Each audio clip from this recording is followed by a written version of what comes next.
Let's see. Let me see. Because this thing made 2 streams. Oh. All right. Yep. We're live. Cool. Yeah. Okay. And we're live. And today we're going to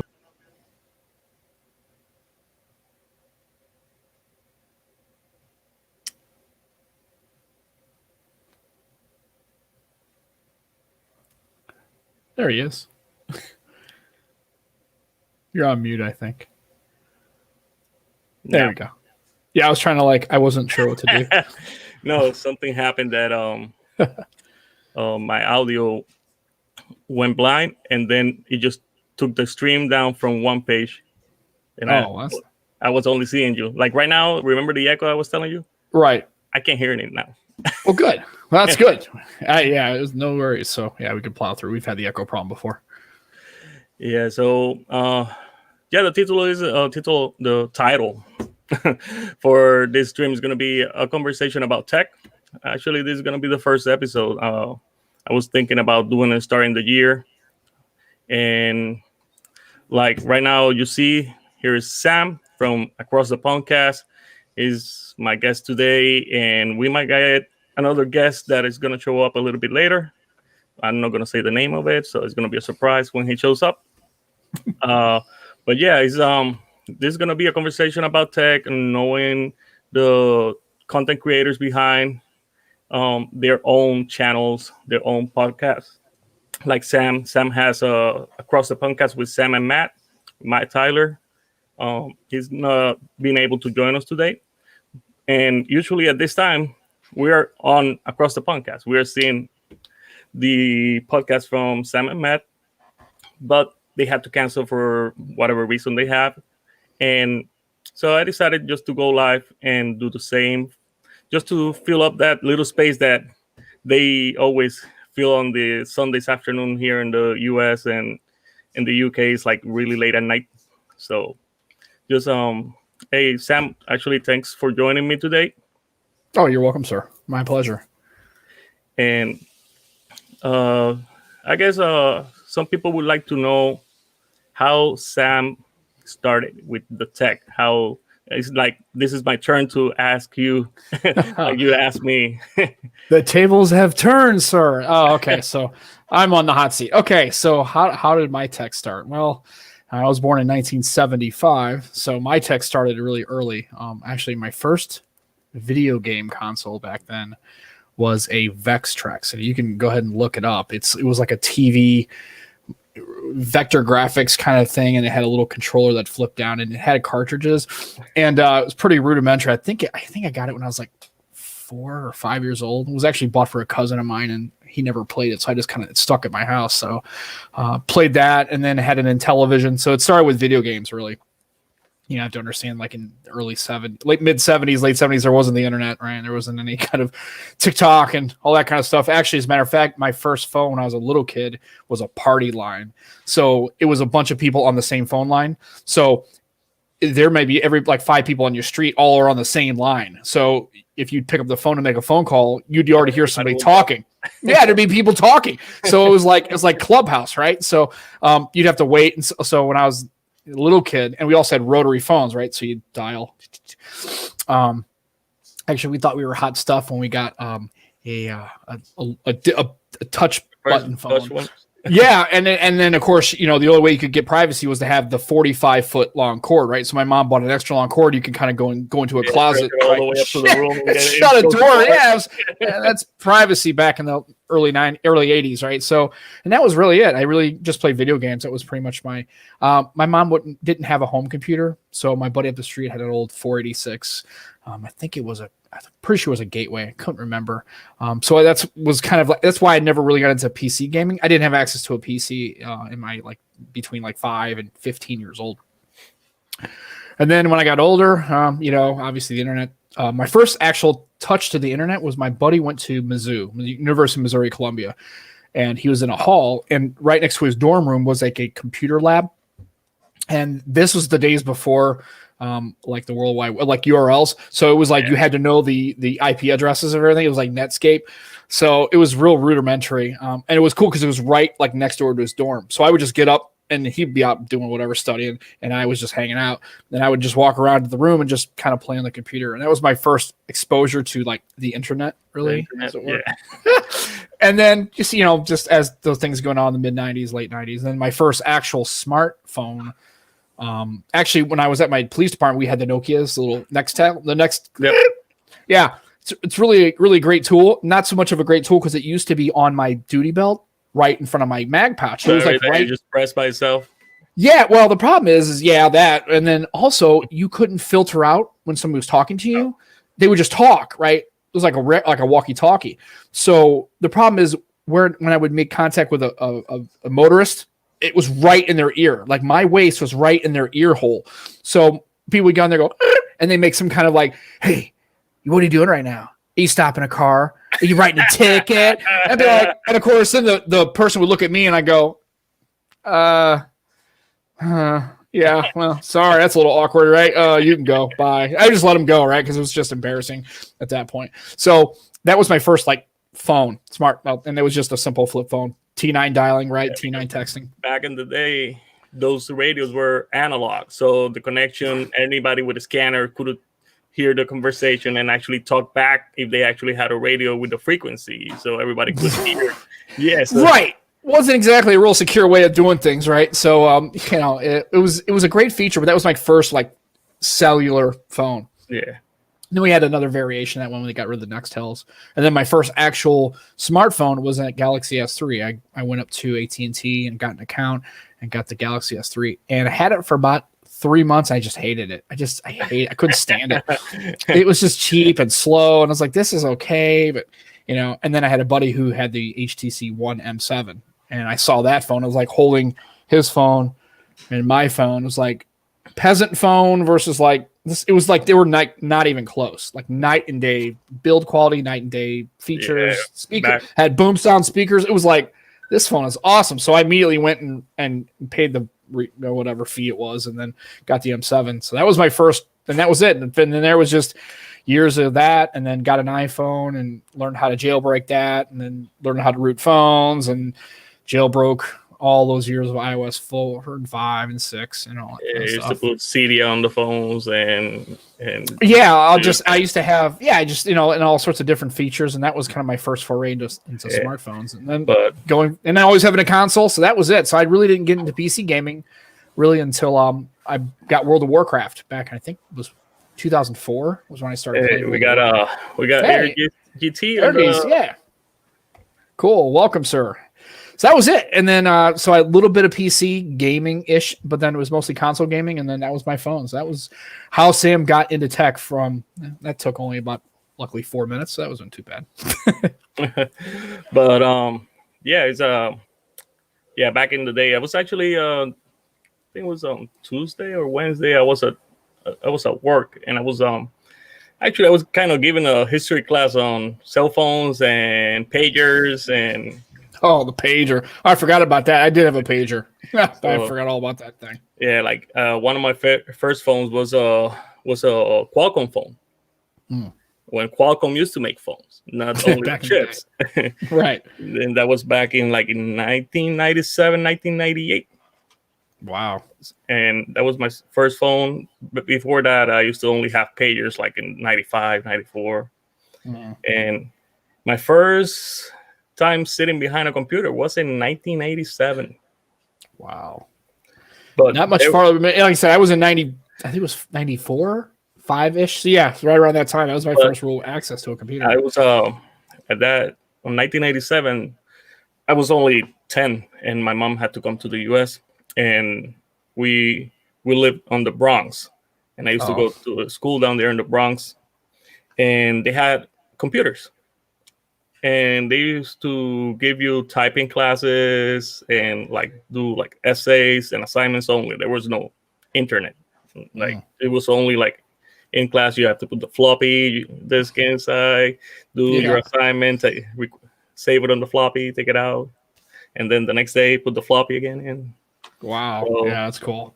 But my first console was my dad bought me my first console. It was a NES, a Nintendo, and I used to. That was in '87, the same year. Mhm. And before that, a neighbor, when I was in Puerto Rico, that had a neighbor that had one.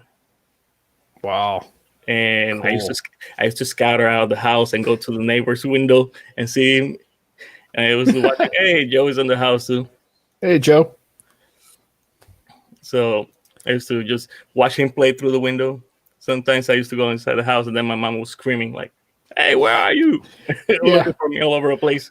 because I'm sure you didn't tell your mom you were running No, away. Nah, there you yeah. go. I would understand. And then that neighbor had a Nintendo, but I had another neighbor that had an Atari 2600, Mm. and it was because his dad had it. Oh, okay. And his Yeah. dad had it, and sometimes we used to play, and we used to play Pac-Man, and it wasn't the same Pac-Man that we see on the when we used to go to the machines and play. It was like a long, like a longer maze Pac-Man, Yeah, the original Pac-Man on Atari, I had an Atari 2600 too, and it was the old wood grain because yeah, I was special. I got the yeah, wood grain one from Radio Shack, right? Yeah, it wasn't the same Pac-Man, right? It was their coded version. It was terrible. It was just it had ET, the worst video yeah. game of all time, and Battle Zone, it was called Battle Frog. or Combat. It was called Combat, I believe was the car. It was just like a tank. Had a couple different planes. I don't know, some other Yeah. stuff. It was pretty cool, but yeah, that was the old school. Yeah, the Atari Pac-Man. Yeah, a little rough. And then after a few years, I got the Super Nintendo. Mhm. Then I came. When '87 I was here in the U.S. Then on '88 I went back to Puerto Rico. Then on '91 I came back to the U.S. Back then I was living in Newark, New Jersey, and MKBHD is from Kearney, New Jersey. So I used to Oh, hang out in Kearney, so I know okay. that area really well. And I used to go to high school up there, and now I got an SNES. Computers were a little bit more advanced. Um, Internet was just starting. AOL, everybody had to have AOL back then because it was the big thing. Right. And then my first actual computer that actually I had to play with it was a Tandy.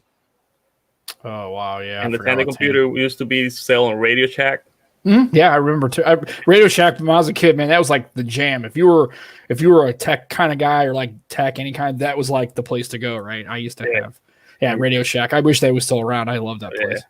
So there's one still around here, but they only sell just so little that they Yeah, might be closing early too. So not, that's a shame. but yeah, that's how I started with computers, and then I never had the 64. My brother had the 64, the Nintendo 64. I never had a PS1. I had a PS2. So and then actually that's how I started in computers. I went from that Tandy, and then my brother got a gateway. Hey, Aditya is also here. Hey, he's gonna work tomorrow. Go to the hospital. Yeah, Oh, okay. Well, good. Well, yeah, has to get some sleep. I mean, you might as well practice if you're going to be working in hospitals. You might as well stay awake for like 2 days straight. You better get used to that, buddy. yeah, it's not easy being working in a hospital right now with all the COVID and all the stuff. Yeah, it's a little challenging. Yeah, it's a little different than normal for sure. Yeah. But yeah, that's how my brother bought a gateway. He actually bought a tower gateway. That's when gateway was like prime computers. Right. And then after that, I started building my own. I had a buddy that he used to go to. He used to buy on eBay. He used to buy on eBay, and what is known today as one of the biggest computer manufacturer, MSI. MSI started selling parts on eBay. I didn't know that. That's interesting. I would That's- have never have guessed that. They always had their brand in China, so they always been known.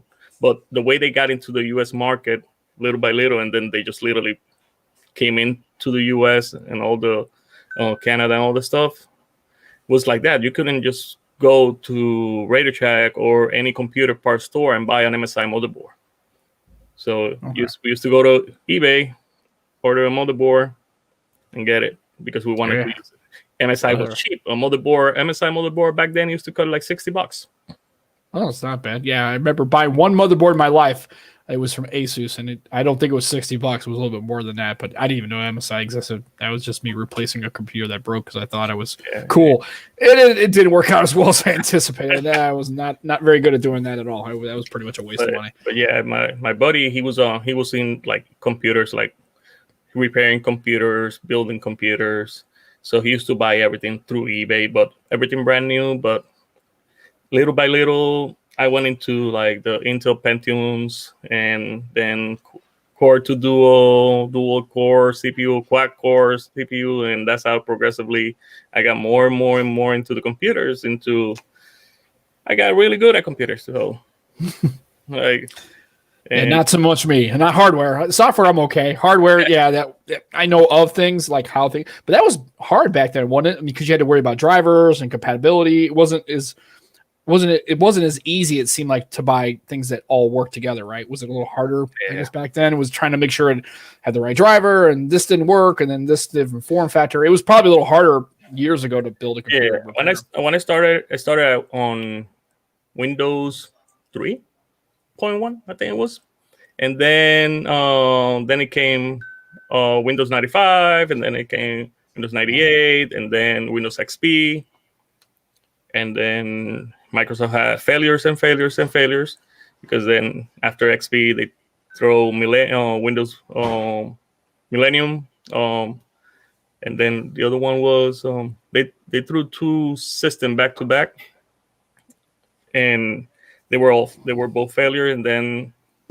XP 7 Vista came out, that was another failure. And then some people say they actually liked it. I work a lot with them, and it was a pain on the butt to work with drivers because many of the manufacturers didn't support Vista. They didn't want to support Vista because XP was the best thing ever. Right. So they didn't want to waste their resources and time to make drivers. So most of the drivers that you wouldn't find for like a graphics card or some DVD that you used to plug in, back then it was IDE, so you had to have a driver for it. It was not SATA was just starting to, so you had to have the driver, and they didn't want to work on the driver, so you had to go to like the open source and see if somebody actually built a driver that was compatible. And that's how you. So I literally hated to work with Windows Vista, and once you had an issue with a driver, oh boy, you're pretty much stuck, I would guess, right? Yeah, it's just finding the driver that got installed and delete it to reinstall the other driver.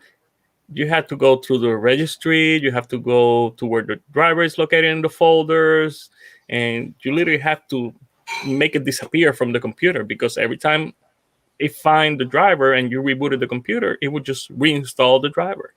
No. And it would not allow you to install a different driver and replace the one that it had. So it was really bad. So for drivers wise, like if you had a laptop and you bought it with Windows Vista, just leave it as it was. Don't try to upgrade anything. Just use it, because every time you try to put something new, it would just give you problems and problems and problems.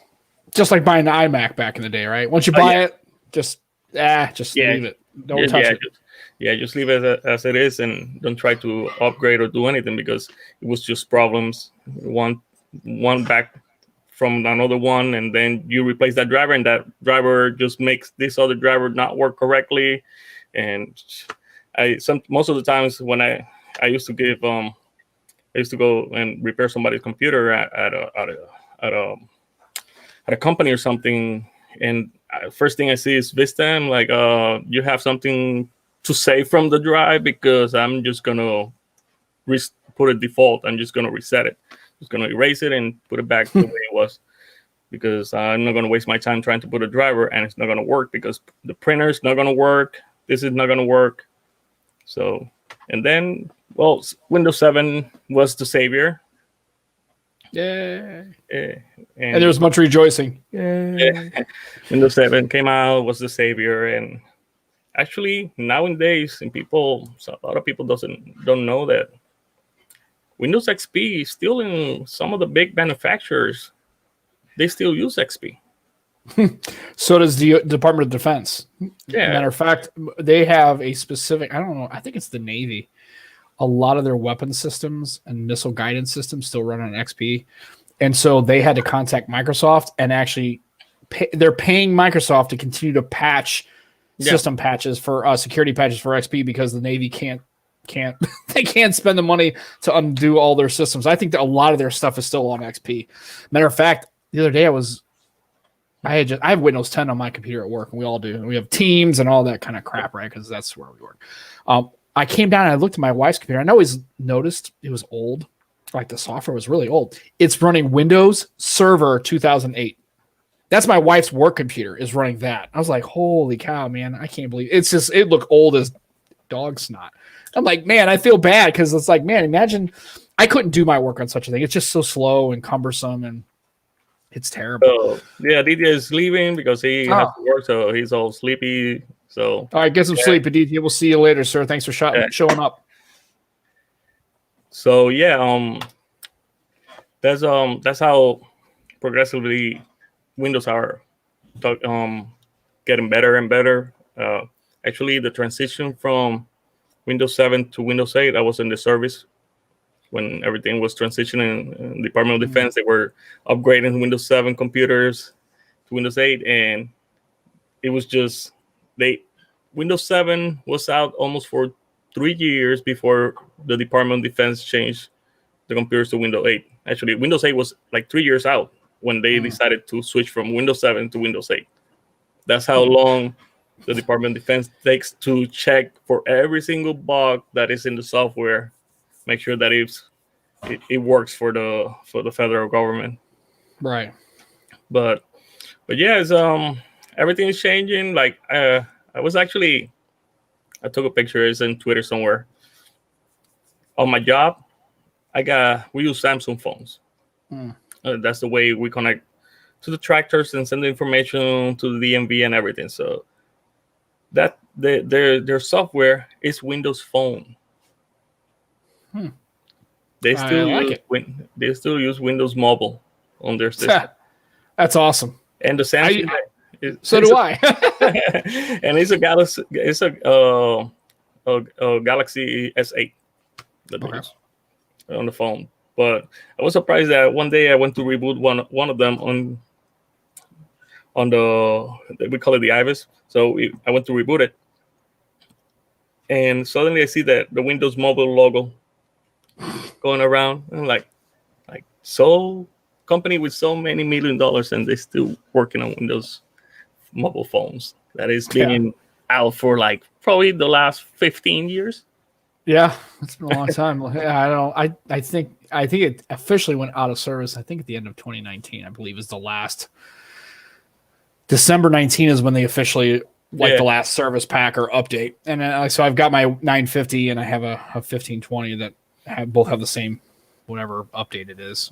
So yeah, they still work. I mean, actually, the funny thing is Netflix finally croaked.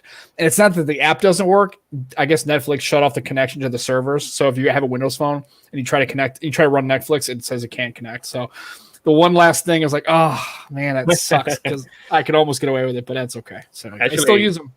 Now that you say Netflix, I don't know if you went through Amazon Prime that you saw the movie from Netflix and how they took down Blockbuster.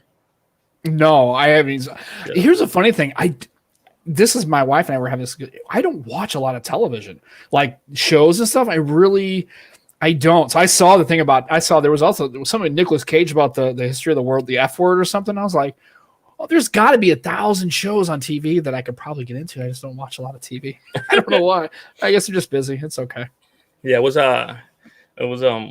just searching through Prime Video, and I saw that video. It says the rise of Netflix or something like that it's called.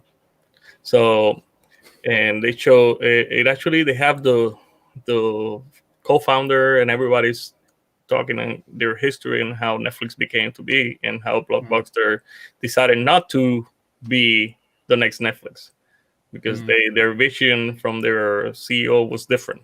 He didn't have the vision to go into an online service. He has the vision only to keep renting movies when everything was going digital. Right. And it was an interesting story. It was like 2 hours, something like that. And yeah, my wife actually used to work at a Blockbuster. I don't know if she was a manager at one of them, but I think she worked at them. And she actually liked working there. There's still like rental places. The one that's near my daughter's house, where her apartment is called Family Video. That's here in St. Louis. And it's just like a regular, I mean, it's like a Blockbuster. You walk in, they've got like movies you can rent, games you can rent. Yeah, it's pretty cool. I mean, especially if you just want to, then of course, there was always the late fees, right? And I think at the end of Blockbuster, I think they had this thing where like no late fees, or they try to scale back because I think that was the main thing is people had to bring the damn thing back. That was a problem, which is good about digital delivery, right? You don't have to return it or that's how it just expires. That's part of what they talk in the movie. They talk about how the late fees affected Blockbuster in a big way, and then when they decided to take the late fees off, it actually affected them more because now people just ain't bringing them back. They were not bringing it back. Or the other thing that they did was they were, let's say you rented on this Blockbuster, but you have another Blockbuster and you're around that Blockbuster, you can take it to the other one. Right. So you can return it to the other one, even though that's not your store. So what it was happening is that those movies are not from that store. So now they have to get them somehow to the store that they belong, because the inventory was going low. Because they didn't have you'll have inconsistencies you'll have a store with like doubles and triples and 5 copies, and you have their lower traffic stores don't have anything. And they're like, well, we got to find an internal mechanism to get these, like an internal transfer to get these back to the original store. And it'd become a mess, I'm sure, to try to unpack where all that stuff would eventually go. And another question is, I don't know if Matt is gonna be allow you to talk about it, but how did the podcast became to be the Across the Podcast, the history behind it, and how it started, how everything started? You have to go all the way back to 2020, years ago, decades ago. At the beginning, no, really. What happened was, as most of the people know, I'm in Juan Carlos Bagnell, Some Gadget Guys Patreon and that kind of thing. And so I watch, I'm a big fan of him and TK and Andrew, and actually remember watching the BroSafs with him and Demir. So I would watch those shows, and I'm thinking one Sunday, I was just like, you know what? I have no talent. I do not have a background in broadcast journalism. I'm not a broadcaster. I'm not a voice actor. I don't have any kind of like audio skills, right? I just talk a lot. So that's probably, and I decided, I'm just going to go ahead and just live stream like for 2 hours. And I originally called I couldn't come up with any name because I have I don't have any creative ability. So I came up with it was called the Sunday Stuff and Things because I didn't have I wasn't going to specifically talk about tech. I just was going to talk about whatever kind of was on my mind at the time. It was really more cathartic than anything. It was just me talking for 2 hours. It's kind of like the beauty of it is, since you have a large platform, it's like, the sound if a tree falls in the woods, doesn't make a sound. Yeah. If nobody's listening to it, nobody cares. Right. So I figured it was just one of those things where I could get online and just run off the mouth. And I did about 4 or 5 shows of that. And then I remember Matt one time, he just, after the show ended, he's like, hey, have you ever thought about like having anybody else on? And I was like, and I remember even saying, like, if anybody wants to jump on it, either debate or talk or just contribute, fire away. I just jump in, which is still the show, the current show's format. Like I said, it's kind of like those live streams, right? Anybody wants to jump in, they feel fine. I don't care. Anyway, so he did. And then we just took it off from there. And then we got done with the show, and it seemed like it clicked pretty well and had more engagement. It went from like one person listened to like 4. It's like, whoa, wow. And 300% increase in like one show. Hell, this is pretty good, right? At this pace, we'll have the entire planet listen to our show eventually. be more popular than Joe Rogan, right? Anyway, not really. So, and then we just kind of offline talked about it. We're like, hey, let's kind of do this. Are you able to do it every Sunday? Let's just have it, he's like, yeah, sure. So that's when and then we kept it, the Sunday stuff and things for like the first like 5 or 6 episodes. That's all we called it. Cause he didn't have, I said, well, do you want to call this a name? He's like, I don't really know. And so that's when we put up a thing. We said, hey, if anybody wants to name the show, here's your engagement, right, for your community. So you guys can name the show. And so we took a bunch of suggestions, and I think Aditya's was Across the Pondcast. And the problem was there is another Across the Pondcast just by itself. So we had to differentiate it a little bit. So, of course, in a very clearly awesome way, we just call it With Sam and Matt. Yeah. That's pretty much what we went with. We didn't come up with Across the Pondcast Omega or something cool, right? we kind of took the low lazy way, just call it With Sam and Matt, because that's it, right? And then that's how it started. And then we just kind of went from there, and that's what the show has been. It's been really, really pretty awesome. I really enjoy it. Yeah, and that's actually the same way you got in touch with Matt was the same way I got in touch with both of you, because I've been friends with TK for a while. So I one day he was jumping in your show, and that's how I got into your show, because TK was I think you tagged TK on Twitter that he was going to be on the show, and that's right.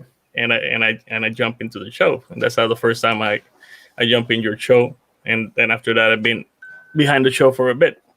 So, but yeah, it's and I know Matt does most of the meetings. Like he texted people. He's trying to get people involved in your show, and I know it's hard because I've done it myself, trying to get some people to collaborate or do like a live stream like the one we're doing right now, and things that some people have their own personal agenda on Sundays. They're with the family, or they're recording a video, or they just want a day for resting, and it's I know it's hard. Some people think that it's easy to get somebody on the platform, and it's not. And the other things that when we're kind of like starting, it's also difficult, because some of them they just want the attention, and if they don't bring no attention to the show, they don't want to join. Well, yeah, and also too it's I clearly, if I were a show that we had tens of thousands of subscribers and millions of views, and like I said again, if I keep using Joe Rogan's experience as a kind of like benchmark, and it's really not. I mean, I really don't want to get that big, honestly. But it's hard because you're a show that nobody's ever heard of, right? That's why I kind of started the show with the best podcast you never heard of, because it's just kind of shticky to say it, but it's just what can I do? I all the people that would probably listen to my show, I guarantee are probably following TK, following Juan, following larger creators, right? We're talking like SuperSaf, Who's the Boss, ASBYT, Barrel Claw. I mean, guys got 500, 600, 700,000 subscribers. I mean, how much am I going to move their needle? Yeah. And really what you're looking at is basically they're doing it for love of the game, right? That's why they're doing it. They're coming onto your show because you're a small creator. And that's why I try to decide what I want to do with the format. Like, do we want to just talk tech? And I really don't. And that's why I started to kind of make a decision. Like, I want to discuss things like when I talk, if I were to see you on the street, or if I was at a coffee shop, or if I saw you at a grocery store, I'd say, oh, hey, I know you. You're MyTekReview. I have seen your videos. Like, what would I talk about? Because anybody can watch SuperSaf's videos. Yeah. I can watch him. I know pretty much what he feels about the product, because if I believe his videos are genuine, which I do, I know how he feels about the S21 and foldables and iPhones and Macs and Teslas, right? I already know I can get that from watching his channel. Like, that's why. So we decided to try to have people on and have a guest format, and really kind of, I don't want to do like Larry King. Okay, call up from Sheboygan. Welcome and go. Right? I don't want to do anything like that. Right? But I wanted to have something that, and it's hard. I mean, it's just you have to understand. I guess for me, there is, and I don't know, and I probably not for you. You probably would have bigger intentions on growing the channel to where it's actually, it has a community and an audience, and that's awesome. And I'm going to support that in any way I can. I'm just like, I can't just draw a bunch of fans, but I can try. But what it is I'm not really looking to leverage this as a career. Matter of fact, in order to do the show, I actually had to go to where I work and get permission to do the show. And they said, yeah, that's fine. But here's the list of like the 5 things you can't do on your show. So, and it's not content driven necessarily. I just really can't talk about where I work because they don't want that in the public, because they're super conscious of anything that I say being representative of that organization, right? Yeah. That's what it is. They just don't want my views to be like, well, if Sam works for them and that's his views, and that might be their views. They're very sensitive, especially anything that involves religion or politics or anything that's a hot button issue. They're way, way sensitive to it. So I'm not looking to leverage it. So it's hard. Yeah. When and Matt does a better job of, he has more contacts. I mean, he knew Tim Schofield. He plays games with him. Like, okay, cool. Right. And he's like, and all these people, he seems to have better traction and better success rates. I've reached out and I had Dan Tana on the show, and Dan Tana's a fun dude. I love having him on the show. He's one of my favorite guests. Tana So Lit, if anybody's watching. If you don't watch his videos, you should check them out. They're pretty good. But when I would reach out to people, I've reached out to, Jacqueline, nothing but tech. And I've reached out to a couple of people, and it's, ghost, they're not ghosting me. They're busy. They only have so much bandwidth, and they're on Sundays. It's a hard time to have a 3:00. First of all, if you're a football guy, that's right in the middle of your second half game, right? You're gonna listen to my stuff, right? And then, you're right. Just getting the people engaged, and if you happen to know a couple people that can help, get those content creators to engage, it's better. And so it's a challenge. Matt seems to be better at it. It's not that I don't. I've tried. It's like when I go fishing. I used to be with my father-in-law, right? And we'd sit there and he'd just be reeling them in. And I'm watching him doing the same thing. I'm like, how come I'm not catching any fish? He's like, I don't know. So he just had a better success rate. So I kind of let Matt reach out and do that kind of thing. He does pretty well. He lands a lot of really, honestly, we've had guests on that there would have been, if you would have told me that we would have had SuperSaf on our show, I'd have told you were out of your mind. It's like, why would SuperSaf waste? Jon Rettinger. Yeah, it was just like, and just other people like, having Viper on and Zach Talks Tech and, and Jason from, I think I can't think of the show. Oh, Pay 'em to be honest, right? It's having those people on that I watch and follow. I'm like, there's no way these people would come on this podcast with that maybe gets 50 listens a week, maybe. Adam Dowd. It's like these are people I follow. It's hard, man. The struggle is real, and then so just keep plugging away. I guess at the end of the day, it's all you can keep doing, right? And if you, and every show or every podcast, if you get 1 or 2 or 5 more, Matt paid him, or Matt could pay you. We had Joe Hickey on. That was the part of it too. And I know that's something that we're trying to do. It's different. One is just talking to you. Like I wanted to get to know Rolando. I didn't want to get to know your.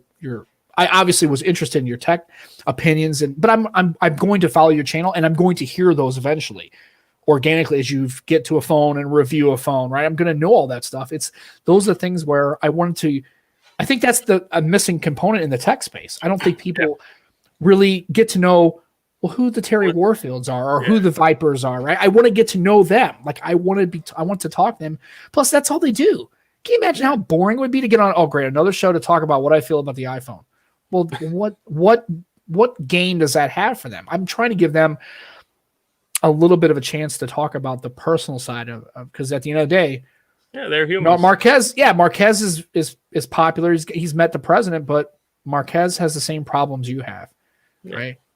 He's got to get up and make his bed. He's got to get up and he's got to take his car in for service at the Tesla place, right? He's still got to pay his taxes. He still has to grocery shop, I would assume. Maybe he does it, they deliver it, right?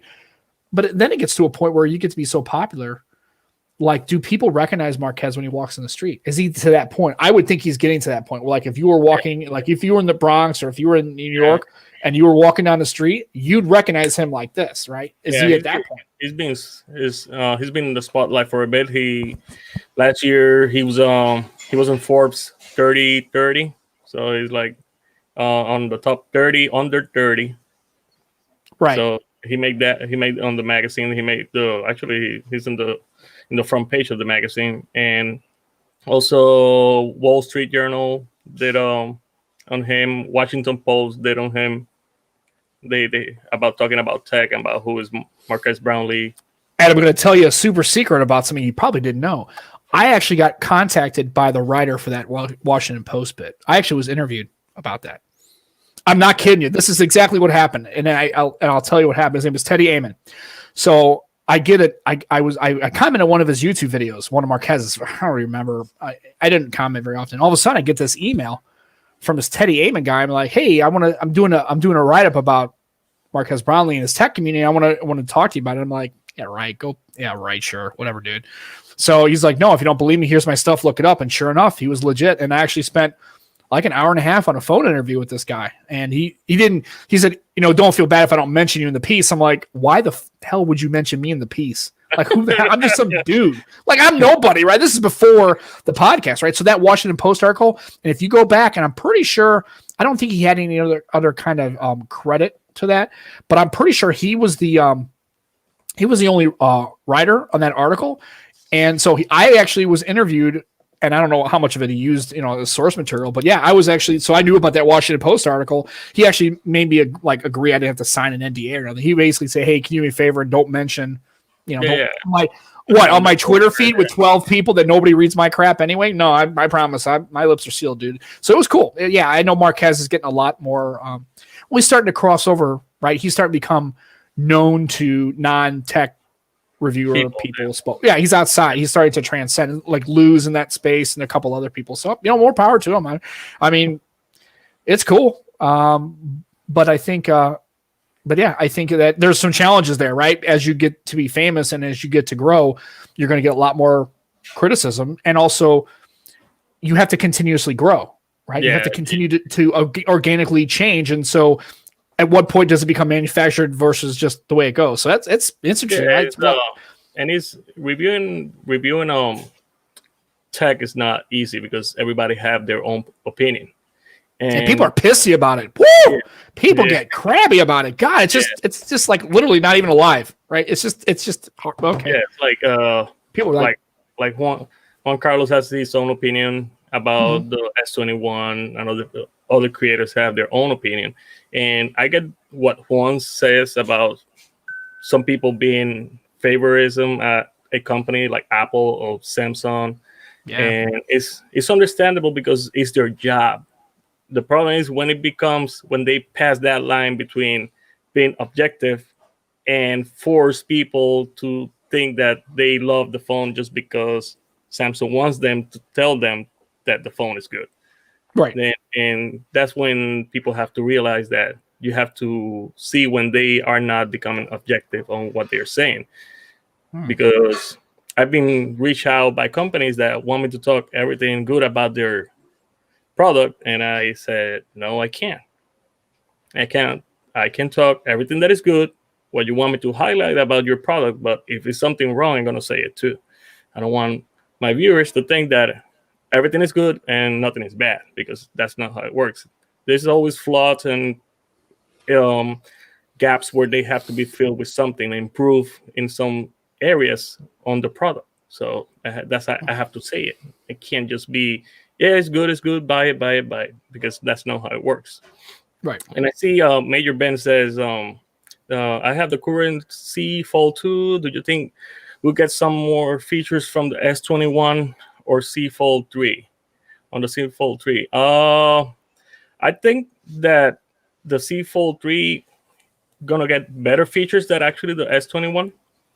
Usually the Fold, like the Fold 1 came around the Note 10, and the Fold 2 came around the Note 20, because it's trying to put the latest feature on the Fold devices. They don't want to go back, because if you're gonna spend $1,400 or $1,500 on a Fold, and the S21 is gonna be $500 cheaper, and you're gonna get the same features and only a bigger screen, so why are they gonna sell a C Fold for the same, more expensive than a S21? So I would think that it will just improve. It's not going to be the same. It can't be the same, because then the price and there's no reason to pay more for a foldable phone that is actually going to give you the same performance of the S21. So I probably that's the question the way you want to hear it.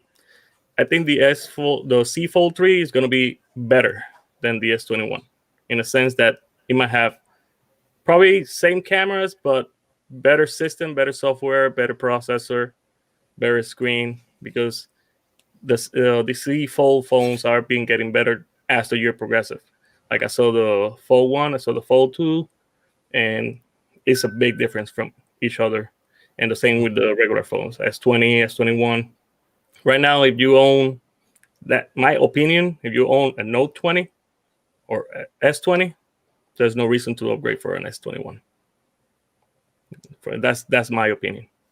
The way the phone is, literally, my Note 20 has the same cameras that the S21. Just different is the processor and the design. But it's literally, if you see that array, I think it's really, really, really close, really familiar to what you see on an S21. The only thing that is in the middle is not in the corner. And they had the extra 3x camera. That's the only difference that S21 has.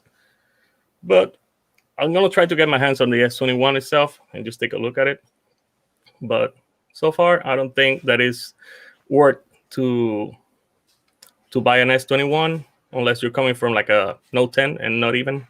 Note 10 is a great phone. And the S10 is a great phone too. They actually have a lot of life left. But yeah, I would have just I would expect more or better feature on the C Fold 3. I don't know if that's what you think, Sam, about it, but I think that's what I think. I think definitely Samsung try to improve, not to put the same type of specifications on a phone that is going to be $500 more expensive than the other one. I guess, yeah, I could see that. And I agree with you as far as obviously the software is going to be pretty much in line because that's, it's still one UI and that kind of thing. They may put the A88 in it. They probably won't. They're going to keep pushing this Exynos thing because I think that's what Samsung's trying to leverage, right? The Exynos 2100. I think the big thing I'd like to see, which we talked about a little bit, was the Z Fold 3 allowing S Pen support. Yep. Well, how's that going to work? Because right now, if you try to use an S Pen, I mean, you could probably use an S Pen on the Fold 2. You'd have to be real ginger, and really people don't, and they don't really write like that, right? So you got to, it's like, well, it's pressure sensitivity. Well, if you put any pressure on it, you're going to dent the screen, right? So the trick's going to be is what can they do to reinforce the screen's durability without compromising the foldability, right? Because remember, it has to fold. So how much more can they thicken the glass to make it right? So they may allow this pen support. I'd be curious to see if that would be the major thing, would be pen support, since they're probably going to ditch the entire Note line, which I think, I just think, I understand why they're doing it, but I think it's because I'll tell you, I've never owned an S phone in my life, except the S3, the original S3. Any other Samsung phone I've ever owned has always been a Note, period, end of story. I'm not interested in the S line, 8, 9, 10, 20, don't care. I had a Note 10. I didn't buy the Note 20 just because I bought the Duo, so that's why I'm there. But yeah, I think Samsung will probably take the cheap way out as far as the camera system. I think the hardware, they're going to rip it from the S21 Ultra. I'd like to see them change some of the hardware and maybe upgrade it. But Samsung has a track record for not upgrading hardware on their cameras very often. They like to keep the same module. So I think just because that's not the reason why the Fold is more expensive, right? You're paying for the Fold because you're paying for the form factor. So they can justify the $500 extra dollars, not, well, we have to make sure that cost is justified through a spec increase or a hardware increase. I think they're going to go the lazy way on the Fold. I think the camera will be the same as the S21 Ultra. Yeah, if you maybe they'll maybe they'll see the C Fold 2 and you see this. Yeah, it's pretty close. It's just the same, like, right. And I don't think that's where they're going to go. Well, they may. I would like to see that, but then it turns into, then it becomes, the Fold becomes the new Note. Right. Remember the S20 line, the S10, S9 was the half of the year, and the Note was always the more aggressive end of the year bumpy. It's the 8T to the 8 in the Samsung world, right? It's that comparison. I like the Fold. I went to the store. It was on the stand, so I couldn't pick it up, right? But I was able to fold it. It's pretty cool. I have to admit, and to be honest with you, as if you know, you watch the show, I'm a big fan of foldables, and I do agree with Daniel Rubino. I think that's the future of mobile computing, right? Not of smartphones. If we're talking about does the mobile smartphone turn into more of a mobile computer, I think the foldable, scrollable, foldable, dual screen, I think that's where their future maybe. Yeah. And somebody made a comment, and who was it? Oh, I can't remember. I think it was Ray J made a comment about, Apple's deciding to maybe get into the foldable dual screen. And I said, the response I put it on Twitter was, well, if Apple does it, that's the good housekeeping seal of approval for if that form factor is legitimate. Yeah. Once they do it, then that's okay. Well, now it's consumer ready, because that's when it will be. Right now, it's Android, it's Microsoft, they suck, and nobody's going to use a Fold Duo, right? If Apple makes one, and then all the Apple heads, like my wife and all my friends who are not really tech people, see that Apple's making this foldable, that'll be it. Then that's when foldables they're good. Now they're ready for the prime time. So it'll be interesting to see how that goes. But yeah, I'm looking forward to Z Fold 3. I think it's going to be cool. I mean, especially, I don't know how they can, but the jump between the original Fold and the 2 was so. Oh yeah, so I big. mean, like huge. I'm like, can they really move that needle some more? What can they really do? But I think the Z Fold 3 is going to be awesome. I can't wait to see it. I had both of them on hands the same day that they were coming out. Mm-hmm. And because I was on the Samsung events and they had it. But yeah, if you see the first Fold and you see this Fold, you see that there's like 3 years of improvement in only 1 year. Right. That's how far it just jumped forward. That's how better that foldable got. And another thing, like you were saying about Apple, if Apple does it, everybody's just going to copy the same pattern. And it's been proven that Samsung, for the past couple of years, is trying to catch up to Apple in the way that they want everybody on their ecosystem. They want everybody to have a Samsung device with a Samsung tab with DeX. And it's not going to be that far that if they keep the Exynos going on, and they make their own computer laptop with the Exynos chip, ARM processor, and they're going to be trying to grab everybody into the Samsung ecosystem. Yeah. But the way they have done it, I think is wrong. They've been waiting for Apple to be the lead, and they just follow in the trail. Samsung used to differentiate from Apple all the time. They used to improve. They used to do better in Android. And now they're trying to just follow the steps, just follow the leader. Yeah, I think Samsung's at its best when it's the anti-Apple, right? And they're doing their own thing and they're forging their own path. And so, yeah, and then Joe makes a comment about the S21 being disappointing. I definitely don't like the SD removal. I think that's problematic, I think. And I saw Juan's video about the SD card. I really do think that's the one major, really, because now it's like it's like, why now these companies can get away with making the phones cheaper, but also cutting features, right? We lost the 3.5 mil jack. Now you don't even have a siloed S Pen, right? Now it's just a little clicky thing that just sticks on the side, right? And so I think they're just, and then the MST support being removed, right? Where you can't mag stripe it. So it's like, that was kind of cool about Samsung Pay, right? We can actually use it on any terminal because you had that mag striping. That was kind of cool. And then they remove it. I'm like, okay. But other than that, I think people are being, I guess, other than the SD card, on the Ultra, you're having all the stuff, right? You have all the features. I think the S21 Ultra is pretty. It's a pretty solid phone. I would honestly, if I had an S20 Ultra, I might upgrade to it, especially with the camera hardware focusing issue. And I think it looks sharp. I think the way they did the camera housing, I think it's a lot cleaner looking than what the Note 20 Ultra. Holy cow! I actually didn't appreciate how far that module sticks out until I actually saw it at the store. I was like, good God! It's like, I mean, it's almost the thickness of a pencil, right? The base of, I mean, it's huge. I went, Now, I know you're going to put a case on it, right? But I'm like, man, it's like, holy cow. And my thinking is this. Can you imagine if they made the phone that thick, right, to match the module? So it was like the G8, remember how it was flush? Imagine how much battery they could pack in there, right? They could get an 8,000 millihour cell. And my question is, I would rock the hell out of that thing, right? If that was that thick, I don't know, man. I just think, but I think they did kind of like the 21 and the 21 Plus. Man, they basically they set it up like the Note 20. That's why I knew it was going to happen. They were going to make the Note 20 and the Ultra so different.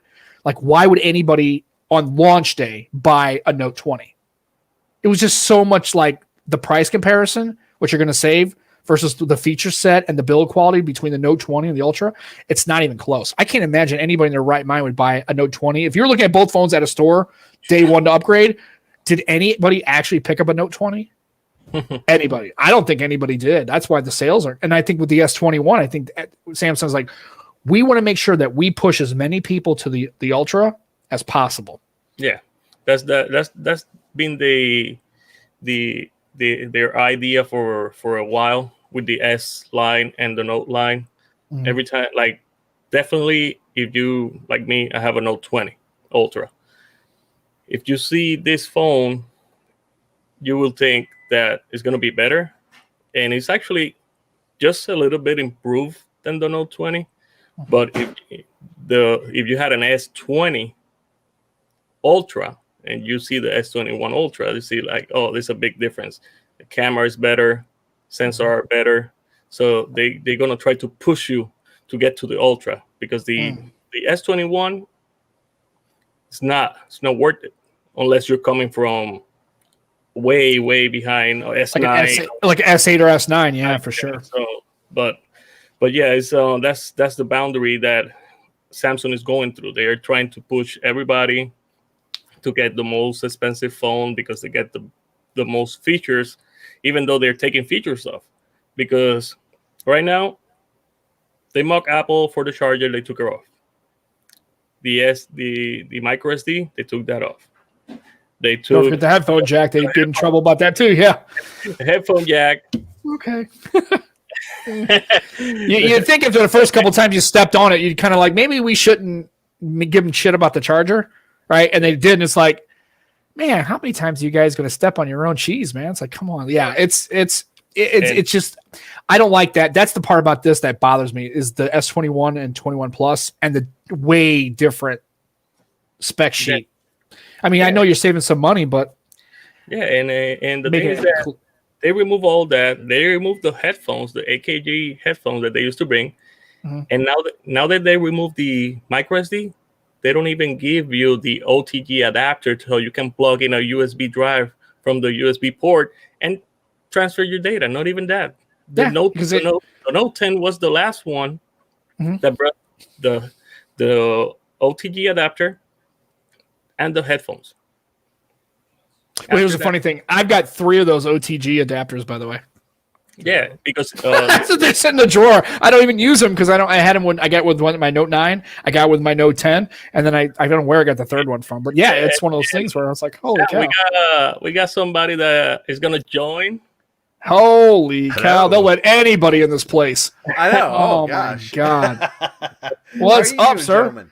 Well, I'm doing good now that you're here with that orange thing. It's very orange. If it's yellow, it looks orange. But don't worry, I've got something more slightly orange. I've got some green chili beer here. Yeah. Oh. Green. Okay. Brewed with hot Anaheim peppers at a local brewery here. Delicious. Great with nachos. Yeah. Yeah. So I heard you guys were talking about SD card storage and OTG adapters. Yeah. I just ended up, what was it, in my V60, my 256 gig SD card died. Like, it was one of those things where, like, I had loaded some music on there, and I was playing and trying to play and listen to it, and suddenly it would just freak out, and then I go and look in the file system, and in the folder I just transferred was gone. Basically, I could read, but I couldn't write to it. So how does an SD card fail? There's nothing moving in it. I never understand that. It's like, wait a minute, I bought this thing. I'm like, it should, or if it does fail, should it be like 10 years from now? Like literally, And nothing's I've had moving this in it. thing for like 3 or 4 years. And How does so how does it a was hard drive with this. this land for like it works for like a decade, right? You got old computers that'll still boot up, right? But for some reason, these fickle ass little SD cards that have no moving parts, like it lasted for about 2 years, and went. What is this? Oh God, what's happening? It's what happened with the SDs, micro SDs, SSDs. They the way they are infused to become the data to record the data. Every time you record and erase the data, that sector is gone. It burns that sector. Maybe So it's it because won't- I fill the damn thing so much with Fill and erase, fill and erase, fill and erase. It's like, oh, you croaked. Yeah, you killed it, man. You basically wore the damn treads off the shoes, brother. too Yeah, many because that's how it works, episodes like- of Fraggle Rock on this damn thing. See now, Rolando said that. I didn't know that. I didn't really know anything about that. That's interesting you say it because I guess I guess that means does it have a shelf life of reads and writes? I guess. Yep, that's what they do. They let's It's like a say battery, I guess. Okay, you that makes more have- sense. 100,000 writes. You have 50,000 of erases because you have only 50,000 writes left. Oh, okay. So that's what. No wonder. Okay. Well, now that explains why they'll fail after a couple of years. Yeah, I because, was like, because they should never realistically, mechanically should fail because nothing's moving. Right? Yeah, because for example, the code is right on zeros and ones. That's how code is written on bits, zeros and ones. So wherever a zero was written, you cannot write a zero again. You can write a one. Well, and it's And goes then to show, once you like, go to the zero, that is nothing. Zero means zero, nothing. So that's when it dies. Well, and I've been probably doing not the best behavior for the health of the SD card too, because I've been going through and checking out CDs from the library and ripping them to my computer and then putting them on my phone. So I'm probably should just be doing it in batches rather than going, oh, I got this album and this album, I should just put them on there, Or do what I do, just put them on your OneDrive and I just stream them off my drive.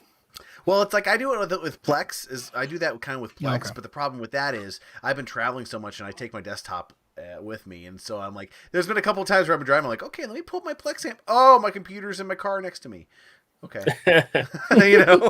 so that's happened so many times. But so now I've actually upgraded to half a terabyte SD card, and my God, look how full this damn thing is. The green is the free space. Jeez. Yeah. What are you doing, man? So most of it is music. Then I've got all of MASH on there because my wife and I have been watching through MASH, and then the rest are I have some ROMs and then some. Right now, actually, not a lot of it is photos, which is kind of boring. Yeah. But yeah, I can't imagine. I don't have that to much kill data. this card quick, but yeah, OTG adapters since Note 10 was the last one, and it's a good tool to transfer data. And back then, not everybody was still on a USB-C. You still have micro USBs, and it was a good adapter for you to transfer data out on the fly to a USB drive, and then you just plug into the computer, and that's it. And or if you had a laptop and you didn't have the adapter, so you can plug in an OTG adapter and just connect it to the laptop, and here you go, and you can transfer the data. Because, for example, this is something that happened to me. I went to the OnePlus 7 event, and I live in Connecticut, so I took the train down to New York, and I went and I met TK, and we went to the event, and then we went to 42nd Street where T-Mobile store is, and we got in to see the phone when they were doing unboxings in there and everything. So I had all the pictures that I took in the event. I was with Jaime, I was with Joshua, all those pictures, and I was blogging in the had a tab, Samsung tab. So I was transferring the data from the SD to the tab to just upload it. I lost the OTG adapter, I lost the micro SD, I lost all the data, and all the stuff that you can find, you can only find it because I posted it online. So all my review film I didn't have a backup of it. I just lost everything. I left it on the train. Oh no, that's so painful. That's a shame. Yeah, So it's like it's you know, and it's interesting, like talking about like the importance of backing up. Like, so my question to you gentlemen is, how often do you guys go and take something that's on your phones, like whether it's whatever data you care about, and back it up physically to like a computer or a hard drive? How often do you guys do that? Because I just ran into, so we had a family, like one of like a cousin who passed away, which was an older cousin, you know, recently. But one of the things that I realized was he'd come over and had told a lot of family stories about stuff that was, you know, that only he really knew. And I had at the time I had my V60 and I just started recording. And little did I realize that was going to be the second to last conversation I'd ever have with him. And so it's one of those things where, and I've wiped my phone since then, and I'm really glad that I was able to back that stuff up to my computer. And so it's just like it's gotten me thinking about how often should you, or is it best practice for going in and backing up all of what you care about on your mobile devices to something you can store longer term? Sam, you can go first. I don't see how you do it. I got my own. Usually I don't do it. I don't, and here's why. Because then I have to remember all these people in my life, and I don't like them. No, I'm just kidding. That's hateful. It's so hateful. No, it's well, honestly, the only thing I actually backed up to that was on my phone that I backed up was the last voicemail my mom left me the day she died. Which was funny because she's nagging me not really, but kind of nagging me about, hey, when are you coming by and dropping off the stuff? I'm like, God, I just talked to you like an hour ago. It's funny because now I look at that conversation. That was the last conversation that my mom and I had. And then the voicemail is like her nagging me about said conversation that normally would drove me nuts. And then she died later that day. So I save that on a physical media just because I want to save it. But all like on my mobile devices, as far as videos and pictures, I have it all back up to OneDrive. So as soon as I take a photo, it immediately uploads to OneDrive. And I've got a terabyte, and since I bought 1,000 Windows phones over the years, I think I've got like free OneDrive storage to like 2029 or some really ridiculous stuff. Every time you buy one, they give you a year free. Right. It's like, well, damn, I bought like a dozen of them, so they just stack, right? So really, honestly, taking my mobile device, like currently like my Mate 30, and then like plugging it into a computer to download it and save all the data on it, I just really don't. There's nothing on here that I don't even have an email that I can save, that I can reference. Any of the pictures are either already currently on a physical media or backed up to OneDrive where I can get anywhere. Like I can log into my phone. Hell, it even works with my Windows phone. I was actually listening to music that I had ripped CDs from that was in my music folder for my 1520. I forgot all about the damn thing until I was like, oh wait, OneDrive still works. I'm just going to listen to it streaming from here. Obviously, music. Let me grab something. Sure. So I can't remember the last time I actually backed up the actual contents of a phone to a physical media or my computer. I can't remember the last time I've done that. I just looked at my my DCIM folder, which is, has all the pictures photos that you take, pictures that I've taken on mobile devices. For my actual personal physical backup that I have since I've been doing this, since like the since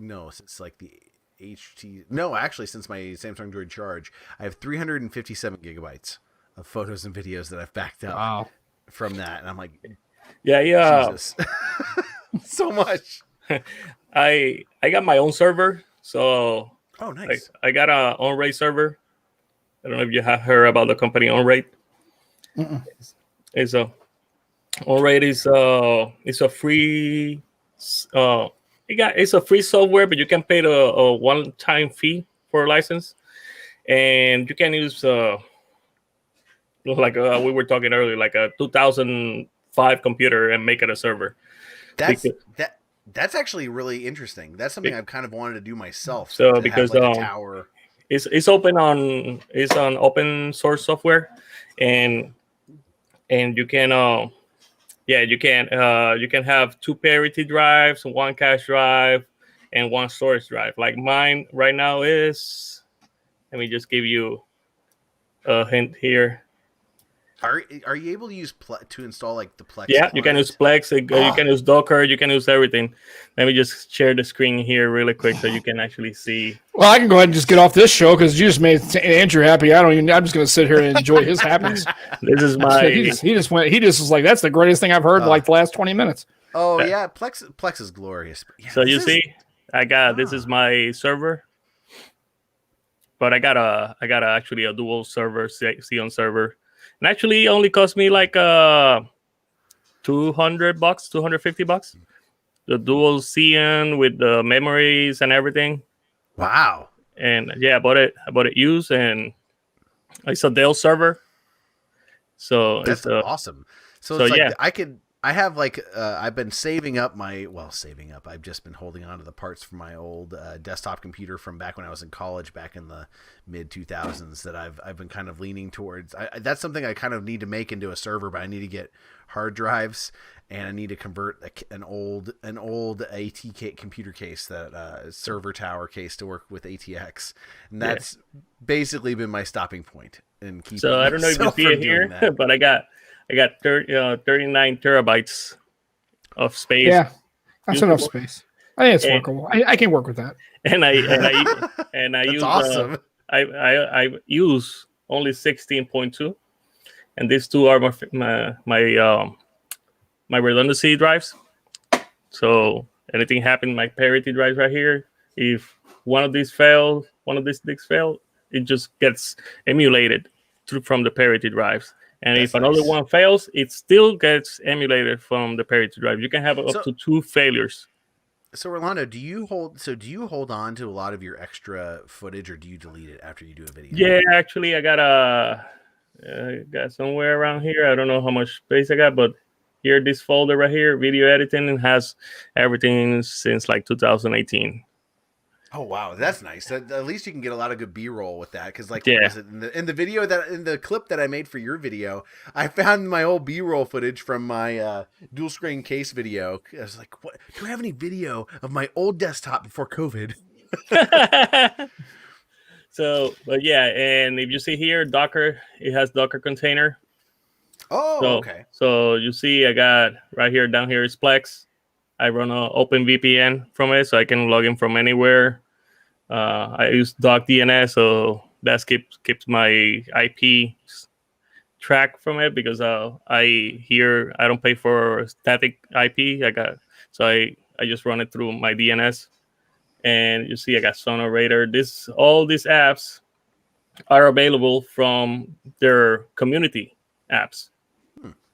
So there's people that work in the open source community, and they just build apps from the actual apps. They just make the Docker container for compatible with on RAID.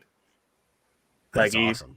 like the last thing I did was I installed Grafana, that is actually measures everything that you server does. It has all the metrics, like Wow, that's awesome. movies that are in the queue because I haven't ripped or I haven't downloaded, or whatever, TV shows, that whatever I've seen or not seen the last 7 days, and all this data, what is being transferred, where is actually seen, from where it's seen down here. That's cool. You can have a heat map with that. Yeah, boy. So if I actually log in from California, it's gonna pinpoint the server that if somebody's actually accessing Plex from here. So Oh, yep. that's so cool. But Ah, and if you can try it for free, like you can put like one cache, one parity drive, and one regular drive, because the free version offers you that you can use the trial. You can use 3 drives, so you divide it in parity drive, cache drive, and the one for the array. So and then if you like it, you can just, there's a few different prices depending on how many drives. Like I'm kind of grandfathering because I bought the premium version back then. Now is the pro version, and back then you can put up to 25 drives of in the array. Now it's unlimited, so oh, okay. you can throw 100 drives in there and just keep adding. And the good thing about it is that if you have a drive failure, you you go down, stop the array, and that's it. You go Oh, down. Yeah, really? you go down here, you stop the array, disconnect the drive. It will show here you have a drive missing. You put the new drive, it will recognize that it has a new drive. you start the array, and then it's gonna pop up down here saying that it needs to be formatted. You format it, and that's it.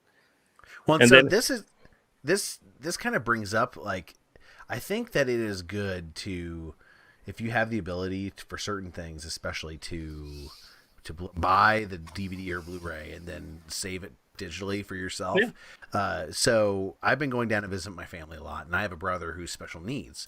And one thing I've noticed, and we've just got him hooked up on like a Roku TV and all that, and starting doing streaming stuff, because he can't handle like CDs with care. He just can't.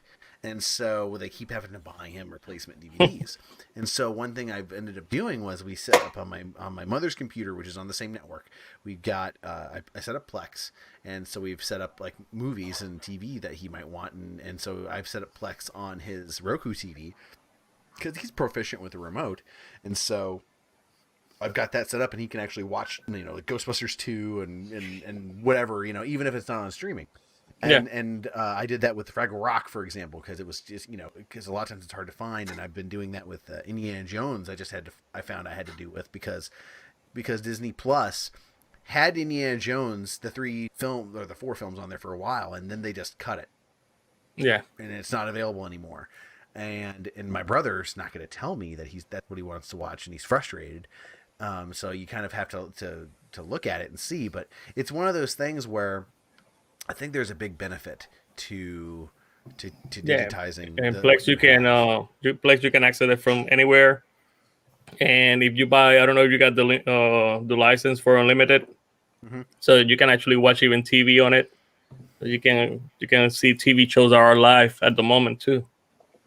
I don't do like the live TV show stuff, but I do have like the Plex Pass, like lifetime, whatever. I bought the Plex Pass lifetime like 2 weeks before they discounted it for Black Friday. Oh, I'm here too. Yeah. Here too. There's So Sam, what are you into? So do you buy discs anymore, like for movies or anything? You know what's funny? I was watching the thing that Rolando just did with like all that stuff, and I'm thinking to myself, I am the most basic bitch on earth. Like, I don't know any of that stuff. Like, I don't like I'm not kidding you. Like, I can't remember the last time I actually bought a physical piece of media, right? Like either a CD. Yeah, remember CDs? You might as well buy an 8-track, right? Or like a DVD. Like, here's the thing, and I was telling Rolando, and I don't know if you were in it. I don't watch a lot of TV. Just generally, I love movies, and I watch movies like when they come up. We've gone to movie, but I mean, like my buddy's got like this would be what he's got. Rolando's setup would be perfect for my buddy. He's old school. Like, remember everybody said the VHS wall of, you know, in case, you know, you got invaded and, you know, the Russians were coming, the Soviets, and you need to build a fort with all your, you know, dirty dancing on VHS, right? You got 9,000 copies of VHS tapes, right? Well, he's like that with all these DVDs, right? He buys series and, you know, Star Runner and all sorts of stuff, right? I mean, that's not even a real show. What I'm saying is he's got that big, like literally it's one of those cabinets that's on one of his walls. It's just like, just like rows of movies. Mm-hmm. I own one DVD. Well, actually, it's a Blu-ray, I think. What is it is the real question. You'll probably, when I say the name, you'll go, oh yeah. The only actual Blu-ray movie out is The Raid. Oh, okay. Because that is the greatest action movie ever. And that guy, I can't remember the guy's name that plays the main character, and him and the smaller guy, they're like buddies, man. They're in all those sorts of Indonesian like movies and stuff like that. But that's the only. And I you know, when the last time I've watched it, literally, I think like 2 years ago. That was because I've seen 2011, isn't it? Yeah, I guess. I don't know. Yeah, it's the and the Raid 2 was okay, but I like it because it's in Tamil and it's awesome watching that language. I don't even turn the subtitles on because I already know I know what's happening, right? I've seen enough of the subtitles so I know what they're talking about. But nice. And then in the ending guy is just like in a wife beater, a little busted, and he's like Salam. It's just like, yeah, this is awesome, right? And they're just it's just a great movie. So that's the only piece of physical movie I own. I don't Plex. I heard of it. I've never had Plex in my life. I I will say just don't watch. if it turns out that you did want to try some sort of like if there are some movies that you or movies that you love but just aren't available on streaming and you want to be able to have it, Plex is probably the lowest barrier for entry, I'd say, because like I have just on my desktop computer, like my computer's not a server per se, purpose built server, but like it is like I could have it on my mom's computer that I built like 8 years ago, you know. Right. Yeah, I was just watching his setup and I'm like, okay, sure. I mean, yeah, it's awesome. That's why I was like, why do you need 40 terabytes of data? What the hell? I just looked, Andrew, I'm not kidding. I looked on my, because you're talking about what's in your photos, your DCIM folder. I was like, I'm just curious. I got a lot of pictures, right? I'm just curious what's on mine. And I looked, and then just to make and I'm going down, I scroll, and I go, right now, I currently have 62 gig. That's it. That's all I have. That's all the pictures I have, and that's it. And those go all the way back to 2004. Though yeah, the good thing about Plex is you can run it anywhere because you only need you buy a external hard drive and you can just plug it into the computer and that's where you store it, and then you can run it from anywhere. The only thing is that you cannot run like high definition movies like 4K movies because it will require a lot from the computer to transcode the information to stream it at 4K. So, but at 1080, that's most likely what you're gonna see in all the streams. That's pretty good because the computer won't need that much power to transcode that information. Yeah, well, and that's one thing that's kind of been interesting too. Like, two things I wanted to kind of touch on. Two things. One, Sam. One, I think mine might also be so big. My DCIM folder might be so big because I have a ton of raw photos in there. Which, and I take like 4 photos of one thing for every one photo somebody else usually takes. But then, and then as far as Plex goes, yeah, you're absolutely right. And one thing with the server I'm kind of trying to build, I have an I have it. What was it? GTX 760, and I'm like, I have that old graphics card I want to put in there just for the transcoding. For that exact reason, because I'm, I tried to get as much as I could at 1080p. If not that, then higher. There are certain things that are lower, like MASH is only available in low. Like I ripped all of my MASH DVDs from way back when without the laugh track, because the best way to watch MASH is without the laugh track. And so it's like it just kind of depends, but it's like it's easy, and the one nice thing too is with Plex, if you follow a certain naming scheme for like a show, you'll have like the show S01 for season 1, E01 for episode 1, and you follow that naming convention throughout all the files, it will Plex will automatically recognize they put it in order. Yeah, it'll put it in order, and it'll pull the metadata for that episode. So like Steph and I are watching episodes, and we go, "Oh, this episode of MASH was aired on December 7th, 1975. So the Vietnam War was over by this point."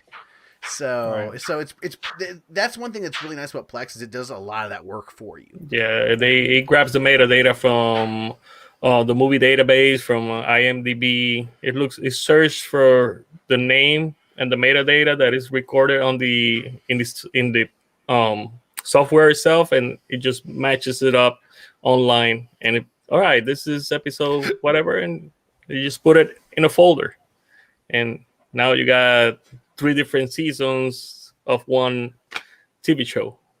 Then you can search for individual ones that you want to see. Yeah. Okay. So it's great. Yeah, that's cool. I mean, again, like I said, I'm actually just kind of like while you guys are talking, I'm listening, and I'm like just looking at Plex. I just signed up for Plex, right? And I'm looking through it, and I'm like, I see all these movies, right? And some of I've seen like older, like Draft Day. That's one of my favorite all-time movies, and I'm actually a huge Kevin Costner fan. I love Kevin Costner movies. And actually, the show we watched was Yellowstone. If you haven't watched that on Amazon Prime, that's fantastic. The other day they were streaming what it was not the last of the Mohicans, the other one that he was a general in the army or a colonel in the army. You're talking about the famous one that he directed, Dances with Wolves. Yeah, they were doing it, showing it on TV the other day. Yeah, And I'm just they have what? Oh, sorry, go ahead. No, and I'm looking at these movies. I'm going. I like right now. It's like I when I get off of this stream, I will not go watch a movie. Yeah. I just won't. I just well, first of all, I'm kind of upset that I'm missing. I'm not missing. Not upset. I'm not watching any football. Bears are out, so I would just be watching the Browns game. And then also I would watch the other game tonight. So I'm like into sports. Like obviously you see the shirt, right? And so I'll watch those. But really, I mean, but like sitting down and like, I know everybody's like, you should try this show and watch this show and watch that show. I can't. Like, I have not seen an episode of Mandalorian. I'm not even interested in watching it. I don't know why. I should, because I like Star Wars enough. I like, Solo, and I like that IP, right? I enjoy Star Trek. I like Star Trek, but I don't own a Star Trek t-shirt, right? I watch the shows. I'm a casual observer of any of that stuff, right? Yeah. And so when my wife, she wants some time tonight, and she wants to watch a movie, which is cool. But I mean, just on my own, like in my own free time, I just won't watch a lot of TV. I just don't. I guess I feel like a weirdo because I did as a kid. I watched shows like I had TV when I was a child, right, and played Nintendo and stuff like that. But honestly, when I was a kid, I never watched anything because I was always outside, like wiffle ball, riding bikes, playing fort, running around. Like when I was a kid, up until like my teenage years, like when I was in high school, I was never inside, like all day. It was just like I played wiffle ball. And we played high line, we tag, we ride bikes all through the area, right? I'd be gone all day, 7 a.m., don't even eat breakfast, grab a piece of toast, run out the door, and not be home until the lights came on. You knew to be home when the street lights came on. Then your ass better be in the house, right? That was my life as a kid. It's different. I don't know if you Sam, do you like shows like Bewitched and Lucille? Yeah, I watch all those shows, like All in the Family, those kinds of shows, and Bewitched, and I Love Lucy. Yeah, I love TV, like shows. You know which show will be good for you? What's that? Oh, the WandaVision. Yeah, I heard about it. I watched the trailer. I'm like, I don't know what the hell this show's about. No, I have no clue what's going to happen. What is this about? You know what it reminds me of? It reminds me of Fallout. That's what the beginnings when they have like right before the nukes happen, it looks like that, like the whole like 50s kind of vibe. Yeah. I'll watch it, but I'm like, I watch a trailer, I go, I don't, what the hell is this about? The dude with the thing in his head? Okay, sure, whatever. Because I've only seen the trailer, and all I can think of is, wait a minute, isn't he dead?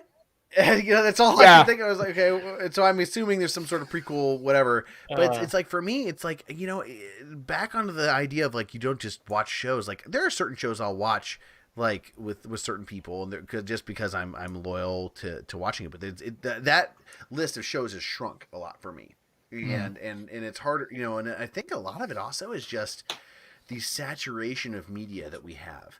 I think the most amount of video media that I watch is YouTube, and a lot of times I listen to it. Depending on what just having it on the background while you're doing something else, like washing dishes or whatever. Yeah, I'll listen to like TK stream, and I'll put my Duo up where I can tent it out, and I have it where I can kind of look at it. But I'll just like be working on something or reviewing something or whatever. That's the WandaVision show. Yesterday, I'm like, did you watch it? What'd you think of it? I'm curious. Like, as I heard, it wasn't very long. They said it was only 22 minutes or something. The episode itself was real short. The first one is like 40, 45, but I think they are like a 30-minute long. So it's like the old shows, but it's in white and black and white, and I'm okay with that. It's like literally looking at Hello Lucy or The Bewitched. Yeah. It's more like a Bewitched show. Which is funny because like probably anybody under the age of 30 is probably like, what?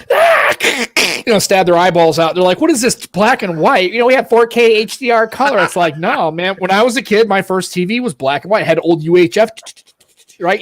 And actually the first connection was remember the 75 ohm, 3 ohm, 100 ohm converter, like the screws, you had to unscrew it in the back, and then you plugged it into the two prongs and screwed it back in. And then it had a converter, right? A coaxial that plugged into your 300. It was like, that was what you had. It had the TV TV console switcher. Oh yeah, dude, that was like the greatest thing ever. Like, oh, these kids don't know.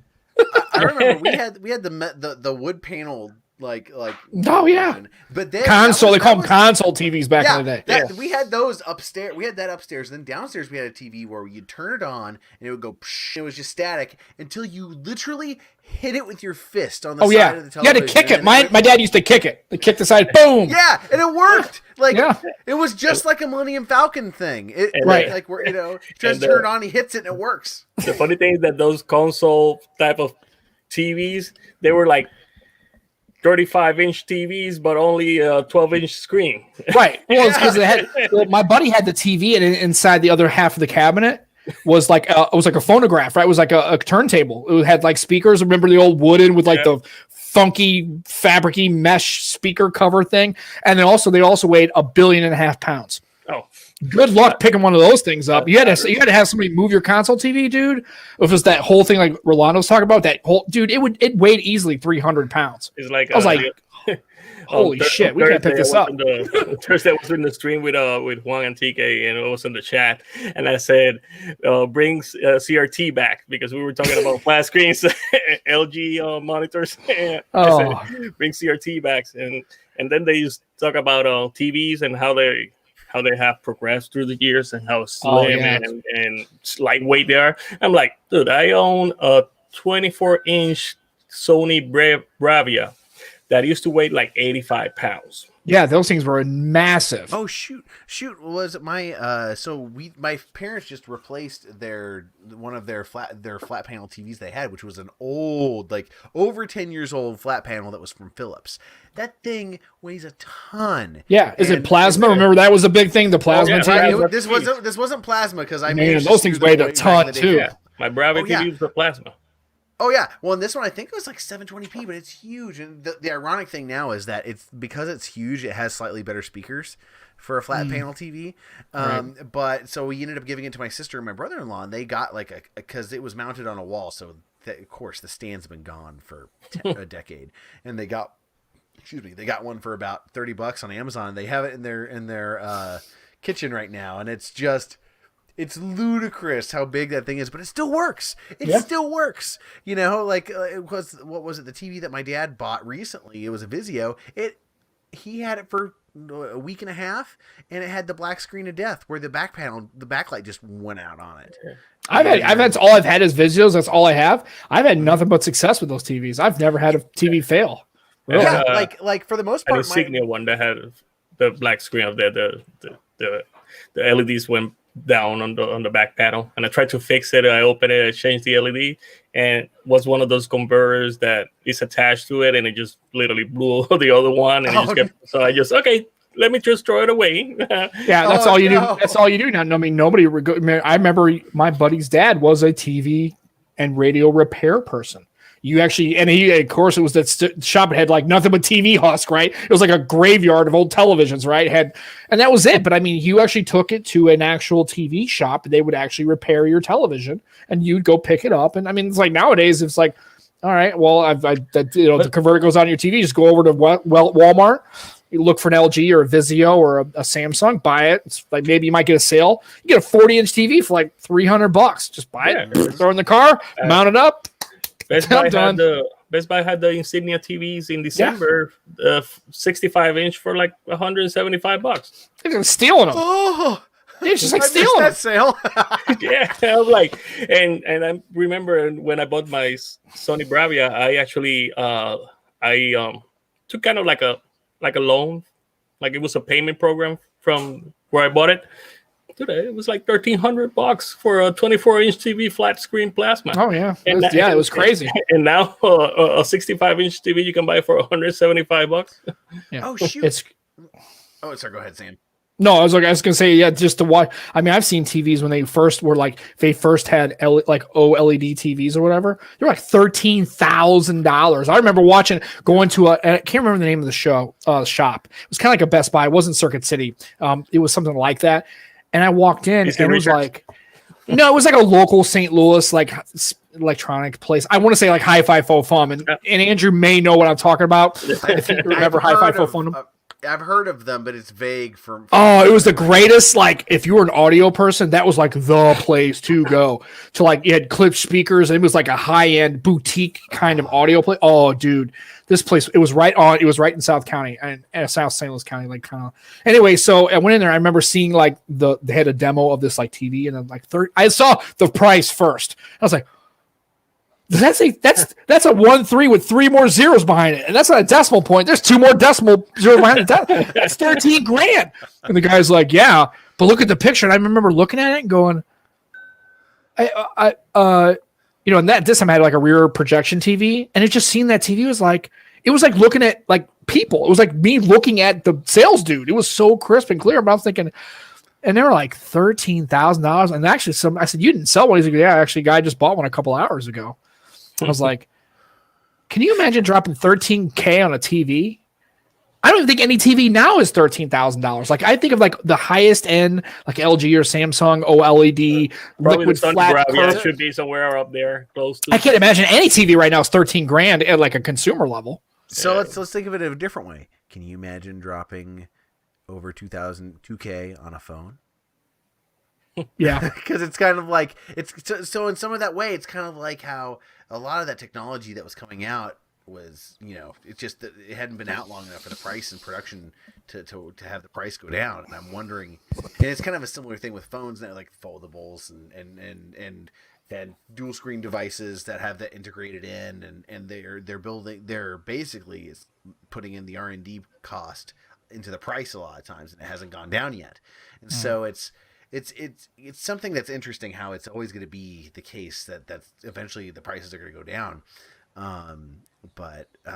It's like when I worked at Best Buy, even when I worked at Best Buy, which was like 7 years ago, like the prices for TVs were significantly higher, I feel like, than they are now. Yeah. I think I have a theory behind this, but I want Rolando's, like, what do you think about that as far as like TVs, like any other consumer tech, and phones specifically in that segment? Because I think there's 2 major differences to why phones are still expensive. But I'm curious what Rolando thinks. It's a trend. It's the way the companies want to keep prices at a level. They don't want to lower their price because the way it looks like you lower the price, your product is cheaper. They want to keep a trend and establish the price. Plus, companies like the one that I work for, that it doesn't have to be related with tech, but they got people that buy stocks. They have people that are behind the scenes that have power to push the companies to have a higher price so they can earn more because they know that they're going to buy it. Like TVs are a lower price because the technology has gotten better and cheaper. The thing is that the smaller you make a chip, the less pieces you use for it, the more cheap it becomes to make it. So you save more money so you can put it out for a better price. But phones itself, there's a lot of people behind it. There's not the CEO, but the people in the group that are behind, that are established people that want to push their prices. Like my company, you see the stocks on my company right now, and you see the stocks from my company before COVID hit it 1 year ago, it's double. Right. And they're making more money, so they want to push the boundaries. Like, you have drivers that are still delivering at 9:00 at night because they want to get every single package delivered. And that's how phones are looking. It's like they just want to keep that trend. They want to keep that line. They want to, like Apple keep their prices, and they just keep going up more and more and more, just little by little, but they still have their prices. Like, I think the cheapest phone they have made was just the iPhone SE and the iPhone Mini are the 2 cheapest phones that they have made so far. And if you see the Mac Air, the last one, the M1, I think that's the lowest price they have come to a Mac in a while. Like, Yeah, I think you're right. the technology is cheaper than and there's less mechanics inside of making televisions, right? Because remember, if you're making phones, you got to worry about people and the hardware, but then there's a software division, right? And there's not really a software division of your TV. It has a UI, you run it. I think the major two things with TVs, why they've kind of leveled and why phones still get more is because a TV has been a TV. You know, I mean, at its core, there's not many form factors of television. It's like a screen you look at, right? There's thinner ones, but like phones have gone from, flip phones to Nextels. Like now we have foldables, and there's all these different things. And also the second thing is, so there's many more form factors of phones, right? There's phones that are like the Duo versus like the Samsung versus like, you could still buy a feature phone, even and there's way less competition as far as from phone manufacturers, right? Really, the two big ones are Samsung and Apple. Second thing with TVs is, people have always bought phones on contracts, so it doesn't matter what the price is.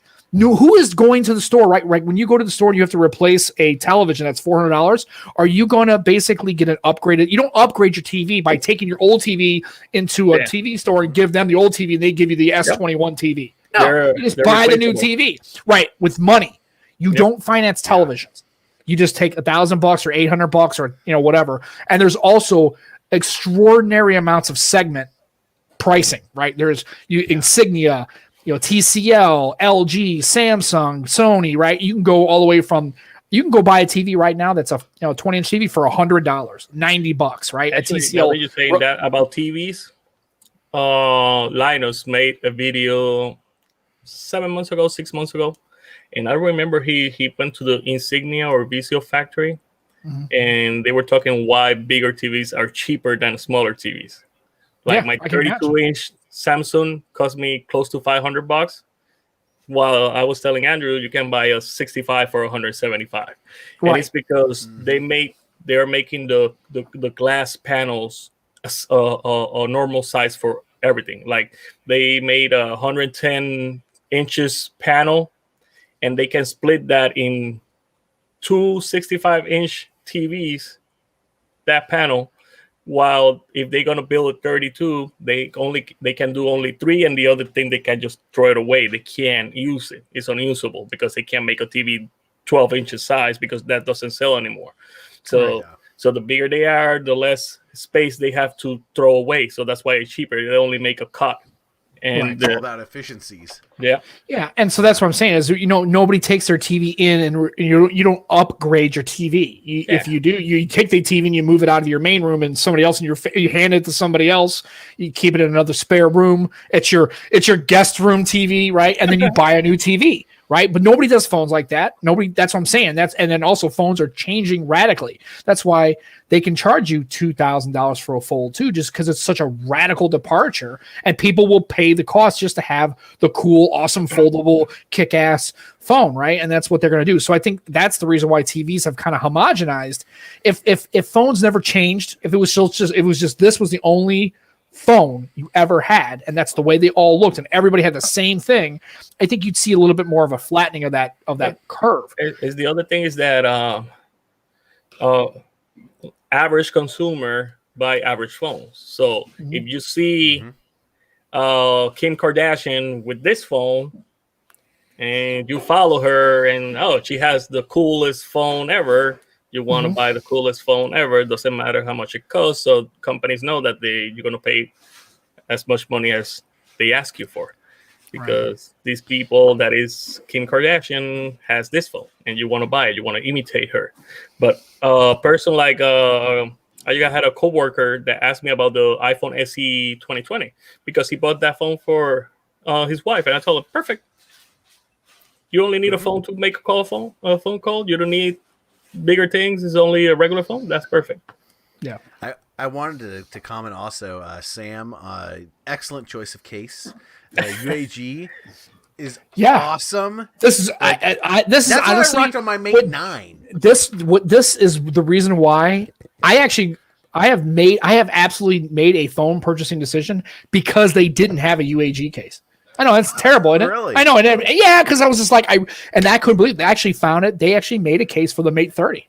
I couldn't believe it. I was like, Yeah, I was like, oh, well, shit. And that's all I get for my wife and my daughters. They have UAG cases now. Of course, they have iPhones, so They're they've got legit. way more. They got a Monarch and cases. I love them. This is like my case. I know everybody's like into Spigen. They make stuff, Spigen and all these other great case manufacturers. They make good cases. They're solid, but ever since my first UAG case, that they're like my go-to. Like that's the case. If I can get a UAG, I will buy it, even if I have to pay more money. I don't mind paying $40 for them. They're solid. I love them. I was sold out because I got for the Mate 9. I got mine at a discount. But that phone, like, it has the density of a dying. It had the density of a dying sun, and so like you dropped it, you're like, oh no, it's gonna be toast. And the UAG case held, and I got that for that one, and then also for what was the OnePlus 7 Pro that I had, and they're great and they're solid because there are some I won't say imitation, but competing style cases I've seen, and the plastic is not as hard as the plastic that's on the UAG cases. And the way they design them.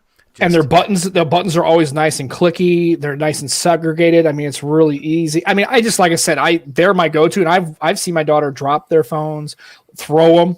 Unfortunately, I'm gonna watch them throw one. And they have with the UAG, at least for the iPhones, they have Monarchs and they have different kinds of case because they sell more. But yeah, that's my phone case. So yeah, this is I still use my Duo's upstairs. It's charging. I still use it. So don't get all freaked out. Because I think the other day somebody said, "Where's your Duo? Did you get rid of it?" I go, "No, it's upstairs." I switched. So how is it living without the Play Store? Or have you worked around that? Because that's the one thing that's the one thing that has the reason why I sold my P20 Pro when I had it was. But there's a side load for it. Doesn't work with all the apps, but actually you can download most of the apps. What you have is I have this thing, and actually I got it from. It's called Google Fire. So that's what I use, and basically I had to put it on there like a dozen times. I got everything on here. The only thing I can't load is Netflix. I had to get a really old version, like version 4. It's the only thing it'll load because I keep getting I kept getting a failure. It's like it's not compatible with your device. And I like run it through a VPN, right? And honestly, I used this phone for like 2 weeks without Google Play services and it was fine. It was fine. Yeah, because here's the thing: the only thing I noticed with these phones is games won't play. Like, you know what I mean? Most games need Google Play services, but as far as I found every app, literally every app between pedal search, between the app gallery and just APK sideloading it, I had every app I needed. Yeah, I heard that also you might get problems. Some of the bank companies, some of the bank apps, like if you download like. Let's see. Well, hold on. Well, Bank of America. For a second, I thought you were showing us your bank info. I was like, no, there's nothing. Sam, no, there's nothing. Trust me, I showed it to you. It's empty. It's real simple. But yeah, Bank of America. Yeah, I mean it loads. I mean, I got to turn the volume. But yeah, Bank of America, perfectly fine. It works. Yeah, because that's what I heard. Because some of the banks apps don't work. So and they don't. And here's the thing: if you're a Windows Phone user like I am, and you haven't had you had Bank of America for like 20 minutes, like literally Windows Phone had an active Bank of America for like literally like half a year. It's like 6 months. They were like, "Oh my god, it's awesome!" And then they stopped supporting it. Like, God dang it! Here's the thing: you could just go to the web portal. I can still transfer money back and forth. Yeah. I could still access. I mean, I couldn't. The only thing you couldn't do is you couldn't do this to check depositing. Right, that's the only thing you couldn't do. You need the app for that, but I don't deposit a lot of checks. Everything's ACH, right? I don't get a physical check to scan anymore. Very rarely do I, right? So, but I mean, I could still, without the Google Play services, I could still log into Bank of America's mobile platform, still securely log in, still use a password to get in, and then move money back and forth like I could. I can make a secure withdrawal. Like, for some reason, the ATM machine at my bank, at Bank of America, when you try to have different amounts of money, in the UI, the actual keyboard for the buttons won't come up. So you can't enter an amount. Yeah. So I have to sit there at the damn drive-through before I get there. I have to go in the app, do an ATM withdrawal where you authorize it. And then what's cool is then you put your card in, it comes right up. So you can still do that on the mobile version. You can still set up an ATM withdrawal where you just go and you can do everything you can except for depositing checks. That's the one thing you can't do on the mobile. So literally, I actually spent the first 2 weeks because I couldn't get the Google sideload to work. It was just failing all the time. And actually, what I was going to do was I was going to go rogue. I was going to go ahead and like wipe this phone and just not put Google Play services and keep the Duo as the Google phone and see. And I could for 2 weeks. I literally did not run into any problem. The only thing is one app I used, the map wouldn't display. because it didn't have a mapping solution. So you could still see the pin. There's just no map behind it, but it still gave the location, right? But you couldn't see the map. And then, another thing I would use it for is like Android Auto, right? And I have this glitch with my Android Auto. If my phone connects through just Wi-Fi, like wireless, like the Bluetooth connection, it doesn't disconnect on my Duo. If I connect it and it's on the hard connection and actually connecting and making the call through Android Auto, it disconnects all the time. Every 30 seconds it'll drop. That's crazy. Yeah, I think it's a glitch in Android Auto with the Duo. Okay. I was gonna say, how does Android Auto handle dual screens? Well, here's the thing, I'll be honest, I've never used Android Auto in this because I've never really liked Android I don't know because I just plug it in, leave the clamshell closed, and just throw it in my console because the screen I have is fully interactive. Oh, okay. Because I have a 2020 Corolla. I on Sentra, so I'm just like physical buttons everywhere, No, that's it, I think actually Danny Rubino, if you go to Windows Central, he actually found there's a mount. It's for a Duo. It's a company that makes it made Lumia mounts back in the day. It's the same. They're expensive. It looks awesome. I was like, but I don't really need it because I just basically I plug the phone in, I just throw it in the console because I have everything I can do on the touchscreen. But I would love to, and he had a demo of it open with both panels. I think it actually kind of looks like my car. It looks like a Tesla, right? It's got that panel. It's kind of cool. But I've noticed with Android Auto, there's some kind of a bug with the phone where if I have it connected through Android Auto and make the call through that interface, it drops. If I just don't plug it in, I just connect it through the Bluetooth connection on the phone, works fine. Works perfect. Yeah, it works fine. But if I connect it to the Android Auto, every 30 seconds it drops calls. I was like, how annoying. I think it's just a Duo because I don't experience that on any of the other Android devices I use with Android Auto. It's just the Duo.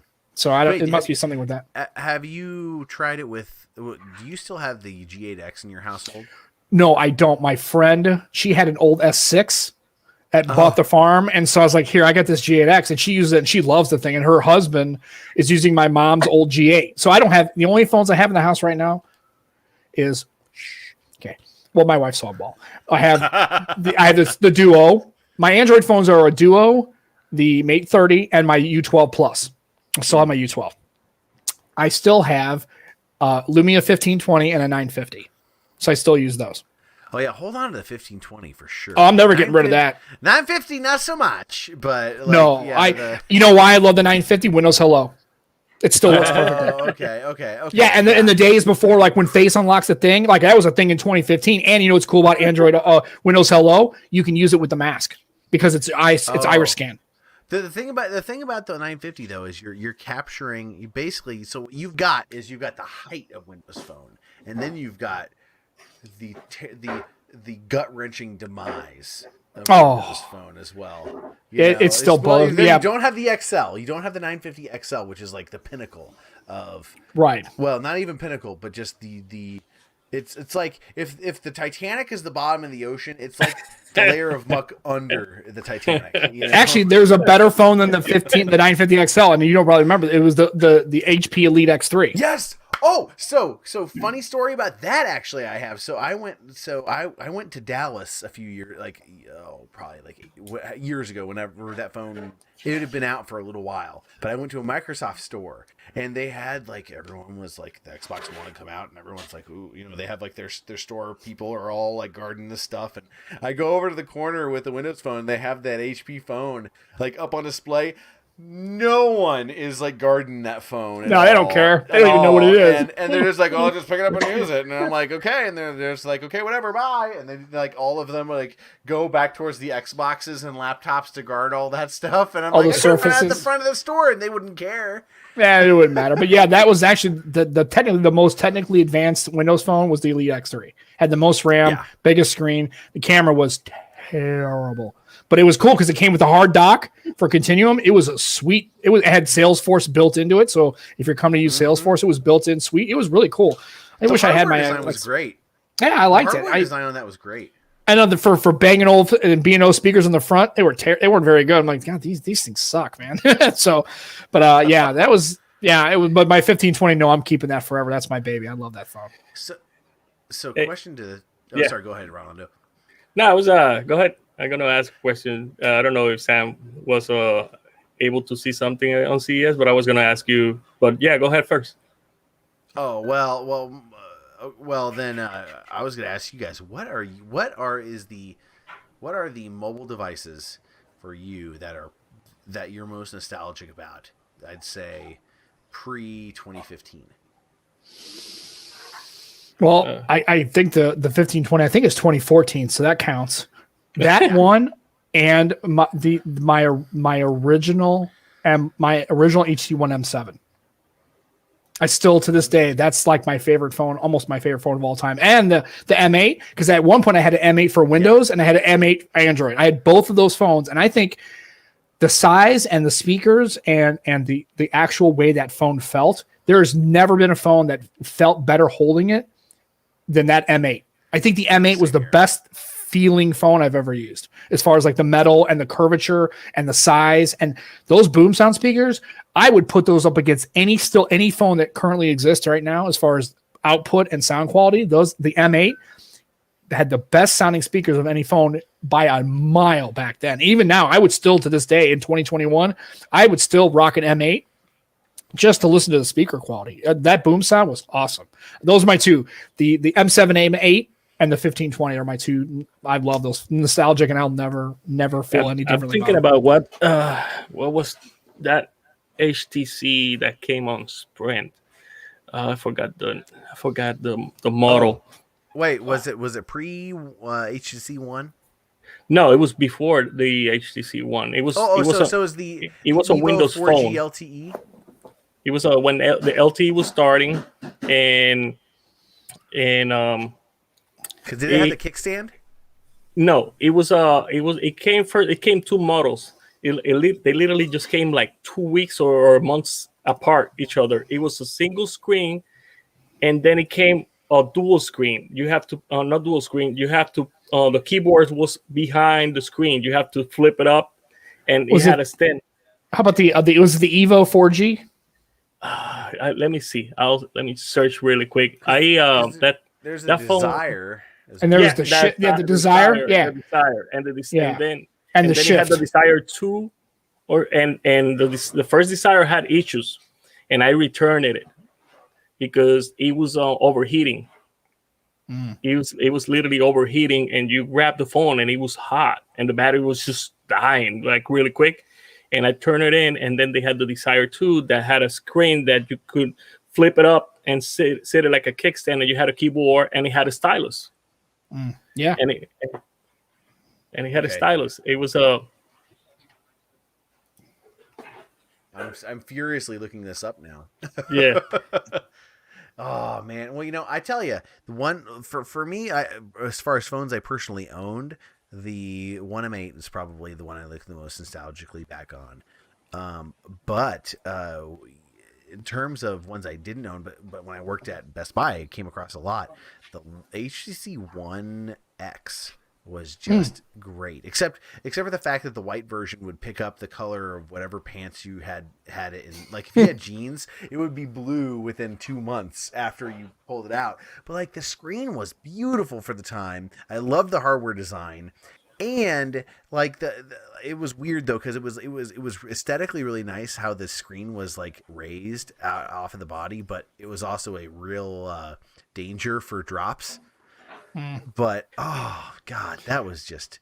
And beautiful. Speaking of awesome HTC phones, I remember I almost bought an HTC, the Windows Phone variant. I think it was called the 8X, the Windows Phone 8X by HTC. That I liked. The colors were cool. It had like a really wild purple color, and I thought that thing looked so cool. I got it. I got the picture here, Andrew. Okay, here's gonna show us. HTC Touch Pro 2.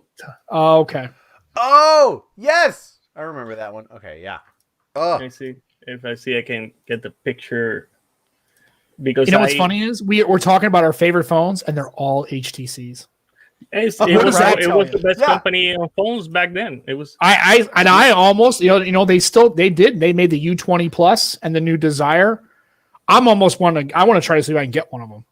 Yeah, I don't even care if I have to pay money for it. I don't even care. It's an HTC. I'll tell you one that I really like now that I've remembered now. When you mentioned the 8X, it was an HTC phone that was Android, but shared a very similar design language to the 8X, but was right before the 1 came out, and it was the Droid DNA. Oh yeah, okay, I remember the DNA. Yeah, the only there were two downsides: 16 gigs of internal storage and no SD card support, and it had a slightly smaller battery. But it was the first phone to come to the United States that had a 1080p display. But it was beautiful because it followed a lot of those curves and the soft touch back that the 8X had, but it had like these red accented straight mesh edges around it. It's funny because that HTC Pro, I literally found it on a website here that had the picture. Yeah. Because that one is Windows Phone, but actually that phone came also in the first Android. Oh. And that is here on a website for $175 still. Yeah. Whoa, collector. Yeah, that's the collector's tax right there. There you go. And I like the HTC because it came in yellow, it came in red, it came in that cool purple color, and it came in the black. And the cool thing I liked about the 8X was it was Beats. It had the Beats logo on because that was their actual first. They actually had Beats audio on that phone before the M7. That was the first phone that actually had Beats on it. Was the actual HTC 8X, I believe, or at least probably so. I'm not 100% sure, but I to this day I am an HTC. I don't care. That's if you call me a fanboy, and fine. I'll take it. I don't care if I could get my hands on that U20 Plus or that new Desire. If that was available like in a global version, I would buy that way before I'd buy a Xiaomi or a Redmi, or I would buy that HTC in a second, in a heartbeat. What do you even think about it? Yeah, Joe says missing my BlackBerry. Yeah, no Blackberries. Yeah, but the good thing is that you turn Android. Most of the BlackBerry people went to iPhones. So because iPhone was cool, BlackBerry was cool. And I did make that comment. If Apple does make a foldable like a Duo, that I would probably swing on it. I'd like to. That would make me try iOS again. At least I can enjoy it. But I tell you, man, once you start using a Duo and you have those two screens, it's hard to go back to this. To use this phone it's just hard. It's not impossible. It has its point. Like I can take great pictures, and I love this Mate. But I mean, I've never had a phone where I just like after I switch my SIM in it, like within hours, I want to go back to the Duo.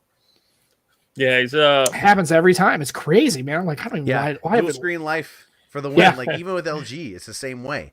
Like I'm used to it. Like even in my car, I'll have maps because even though I know where the hell I'm going most of the time, I'll turn on maps and have it direct me because it'll tell me where the speed traps are.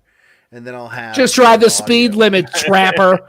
Just drive the speed limit. You don't have to worry about the traps. You can just go like this, and you'd see me sitting roadside, and you'd be like, "Hey, sucker! I'm driving 60 miles an hour. I don't need to worry about it right now." I'm just kidding. But yeah. So, Rolando, I was going to ask you, what do you? I've never really asked you how you feel about like the foldable dual screen, like. Would you really use one? Would you find it to be hard to use? Like, could you use if the Duo had the same software stability and chops, like let's say your Note 20 Ultra, could you see yourself using a Duo like every day as like a daily phone, or no? I don't know. I think the biggest screen that I have right now is the iPad Pro 12.9 inch. Yeah, but the thing is that. For my line of work, it's so difficult to have a dual screen because right now what I do is I usually my daily driver is my Note 20, and I usually just put it on a cup holder in my truck and put YouTube on, and it is connected to the tractor's radio, so I just hear everything right there, even though it's scrolling the video in YouTube. But if I had a dual screen, then I would have to take more an approach of taking care of it. And for if I would, like I told you, I think when last year when the Duo was coming out, I told you, I don't know if you remember, I told you I was about to go buy one. I told you I was going to go to the Microsoft store and buy one. I was searching. He was there. He was trying. Yeah, but yeah, it's I told you I had too many phones. I had at that point I had the Note 10, I had the Note 10e, I had the iPhone SE. I had too many phones. So but Probably, I don't know. Maybe if the Duo 2 comes out, or probably the another LG comes out, might give it a try and change, just for a change. But right now, for example, I don't know if any of you is into the Clubhouse thing. Uh, I do that thing is addictive, uh, um, because you learn so much. You learn a Well, lot. and I tell you, I really wish, looking. I've been really excited about a lot of what Sony's been releasing, but I'm like, I just want them to make it with a second screen. It's like, damn it, I'm spoiled by it. I like what they're doing, but I need that second screen now. Yeah, well, I was telling Aditya that on Thursday stream, on Juan's and TK stream, that I don't know if anybody noticed that Sony showed up Xperia phone on their stream, and it's not the Xperia 2. So Ooh, they so they, they exciting, show though. some Bravia wireless, true wireless also. Ooh, So I tell you, they're Sony. Like I still have an XZ1 compact, and I love that little phone. But I tell you, it's one of those things where I really like a lot of what Sony brings to the table in terms of software, hardware design, and all of that. I wish that Sony did better in terms of market share and sales. The only thing that's keeping me from pulling a trigger and selling a couple of devices and pulling a trigger on a one Mark II is it sounds terrible, but no 5G support isn't there. And I'm not going to use it now, but at some point I will. And I'm trying to kind of hold on to devices longer than I have been. that's because it's kind of a what, lost like what leader I'm for doing, me. trying to hold into the devices a little bit longer, and then just Well, with that Note 20, you should be able to keep that at least 2 years minimum, maybe even 4. I mean, honestly. Actually, I traded my Note 10 for this phone, and Oh, I still have my daughter's got the Note 10. Man, I kind of miss giving it to her because I thought, honestly, I gave to my daughter. She was using an iPhone. I thought she'd bulk on it. She's like, I don't want to use this. After like a week, 2 weeks, I went back to her. I said, hey, what do you think of that Note? You ready to ditch? She's like, hell no, I'm keeping this forever. I went, oh, damn, that plan did not go well at all. It failed. but Yeah. So I mean, that's what I was telling, and Andrew wasn't on the show. That's the only Samsung device I have ever owned is Notes. Well, the S3 originally, but since then, I've never owned an S device like any of the my first Samsung was the S2, and then after that it was the Note 3, the Note 5. I was kind of jumping Note 3, Note 5 because that was every 2 years just switching phones, and then Note 7 came out, and I didn't get that one, but Note 8 came with the problem, the SA with the batteries, and they just stopped all that craziness with the 8 phones. And then Note 9 came out, and I got the Note 9, and then I got the Note 10, and now the Note 20. I still think the Note 9 was the best Note, other than the 4. The S9, that Note 9 was. I had the blue with the yellow pen, and I just thought it was just sharp. It felt great. The stylus worked perfectly. The cameras are really good. Had a headphone jack. It was just like that was the best Note. That Note 9 was the best Note they made. And also, a lot of people don't know that wireless charging has been at least for 6 years, 7 years. Everything is now wireless charging, but my Note 3 and my Note 5, they were capable of wireless charging. The only thing is that you have to buy the cover of the back of the battery. It had a metal plate, and it had connectors that connects to the phone and will charge your battery from the back plate. So I remember buying a kit where that you could adhere to the back of the LG G4 cover that enabled wireless charging. It had all the contacts and everything for it. It's kind of weird. I have avoided using Samsung phones since my first Android phone, which was the Samsung Droid Charge, which came out in January of 2011. So 10 years ago. I haven't had a Samsung phone for 10 years. Basically, I've not used one because I just like it's weird. I'm the weird guy who is like like, oh, there's the Enterprise, but oh, I like the Excelsior, or ooh, there's the Battlestar Galactica, but I like the Battlestar Pegasus. So I'm like going against the contrarian side of me. I was going to ask you who remembered this. Wait, I can't see it. Let me see. Oh, is that an Apple logo on the front? Yeah, let me see yeah, it's like an Apple. Was that the little clip-on Apple? That was a little clip-on, right? You couldn't. It wasn't like Oh, I don't know what that is. Oh, this is the iPod Mini. Oh yeah, I remember the other one was more of a square that had an actual control. Yeah, this is the one that didn't have no controls whatsoever. It was like randomly shuffling through it had like 60 songs or whatever. They should have made the iPhone shuffle where you call random numbers. Yeah, you have here is the autoplay, and it shuffles, and the only way to control it is from the app itself, from the iTunes app. And for something that small, the hardware like that physical switch on there is actually really good. And you charge it from the same 3.5 jack. That's where you charge it from. That's the charging point? Yeah. Really? Yeah, you just plug it in. Because the original shuffle was like that too, wasn't it? Yeah, you charge it from there. Yeah, and I still got it. It's like 13 years old. Yeah, 14 years old. It's and like, I also had a Zoom, the Zoom one, the Microsoft Zoom.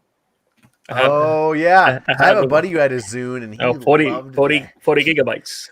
He loved his Zune. Like I loved it. Well, they were arguably superior products in terms of hardware and how it was set up. It's just they didn't the marketing and their ad share just didn't end up panning out. But the Zune in many ways was a superior product to the iPod. Yeah, in so many ways, because like you can do video even if it was a tiny little screen, But it like the Zune was just great, and I if for as techie as I am now, I was the holdout for a long time. I had a flip phone, and I had the CD player with and I have like the book of CDs, and I put it in there, and and you had the cassette adapter. You can plug it in. I made a, because it skipped all the time. I had a Discman, right? And it skipped all the time. Every time you hit a bump, and right. So I made this is how stupid I am. I made a square box, and I put a piece of foam, like a sponge in it, and that was in the console where my parking brake was, and it fit just between the two. Because this is an older car. It was an older, and it was an '84 Grand Prix, so it fit in the middle of the console. Right, I cut it so where it fit perfectly, and it was like. So let me see if I got this right. You got a Discman on a sponge in a cardboard box. I didn't even paint the box. It's like janky taped cardboard. It looks so trash. I look like a homeless person with this gym rigged taped up. I look terrible. I was like, this is not a good look. And women saw it, they'd be like, what's in the box? I'm like, don't worry about it. Watch the video. I had a Clarion CD changer. Yeah. Yeah, so I mean, oh god, well those were people who were cool. They had like in the trunk, they had a 6-disc CD changer, and it was in the front of the trunk. Oh, my buddy had it mounted in the trunk because he was his '92 Cavalier, and he had like ground effects and lights, and he had like the 6-disc changer. I'm like, I do too. It's a Discman on a sponge. Yeah, I don't care. And it was 5, and it had the tray, and you open to the side, put the new CD on, just drop it in there. I remember when my dad bought his first CD player. It was a 1-disc. It was the biggest, like when they were first commercially available as a component. It was like a component on your stereo, right? And it was like electric. Yeah, it was a Sony one, but just like it was like it almost the size of like a VCR is now. It was just a 1-tray CD player. It was cool. It was cool. But then they came with the 5 CD changer. It was as big Game as over. And the tray. The tray would come on and rotate. Oh yeah, dude, that's the kind of stuff that when we looked at like nowadays, you tell them about like a CD, like who has those? But I remember when people started to be able to commercially buy an actual component for their stereo rack, right? Was an actual CD player. People were like, the sound quality is so good. You don't have to like worry about needles or anything, like a turntable, right? It was just like, And how funny now we've gone back to vinyl, where people like loving to listen to the quality of vinyl just because of the quality of the sound. Yeah. I used to deliver to a guy that actually is dedicated to fix them, and he has. Oh, okay, cool. He has like the books, and he has the stores, and he knows like how the quality of that needle is gonna be and how much expensive. They're needles that he showed me in the book that cost $3,000. Oh, yeah, I mean, it's funny how we've gone back to old vinyl and how people. I mean, and I agree. The sound quality is just kind of cool. It just has like more of an earthy kind of like you can feel the sound. It's like better. I don't know. I think my camera battery died. Oh yeah, that's okay. We can still hear you. Yeah, because it says no signal. Well, and one thing was it for my father. I ended up getting. There's a place here in town that still repairs TVs and other electronics here in Columbia, and I repaired. It was this Bic turntable, and I got some vinyl records, and we listened to some of theirs, and it's so nice because he was listening, and even with all of the scratches, on the records that he was listening to, he goes, I remember those, because back when he was in college in the 70s, he's like, I remember this part had those scratches. And it brought back memories. Right. It's just because it brings you back to a time where you had to kind of go with what the technology was. And now it's not necessarily the quality of the sound. It's more the experience of the music and all like, Where were you when you first heard this? Right. I still remember my first, LP. I remember getting it, and I still have it downstairs. It's Sgt. Pepper's Lonely Hearts. It's the Sgt. Pepper album, and I still have it downstairs. And it's interesting too because a similar thing can be applied towards like people who play old games. Like I'm someone who I'll go back and play a game from 1999 or earlier or whatever. But and it's interesting because it's not so much that I think what happened was my camera overheated. Oh well, that happens. Yeah. Oh, shoot. Yeah, I got the Sony S7 it said battery exhausted, so maybe the battery too croaked on top of the heat. Maybe you had a double whammy. Because because I was gonna say like the heat would probably cause it to drain a little bit more. You'd think. Yeah. Let me see. That's why it just like came up and shut off again. So let me see. So you need to get a Ziploc bag full of ice and drape it over the top of your camera. Get you some dry ice, yeah. Like you're shipping vaccines, right? Just put it in case in dry ice. Reposition your whole self so you're right under the AC vent. Actually, I'm in a small little corner. That's what this thing is like hot right here.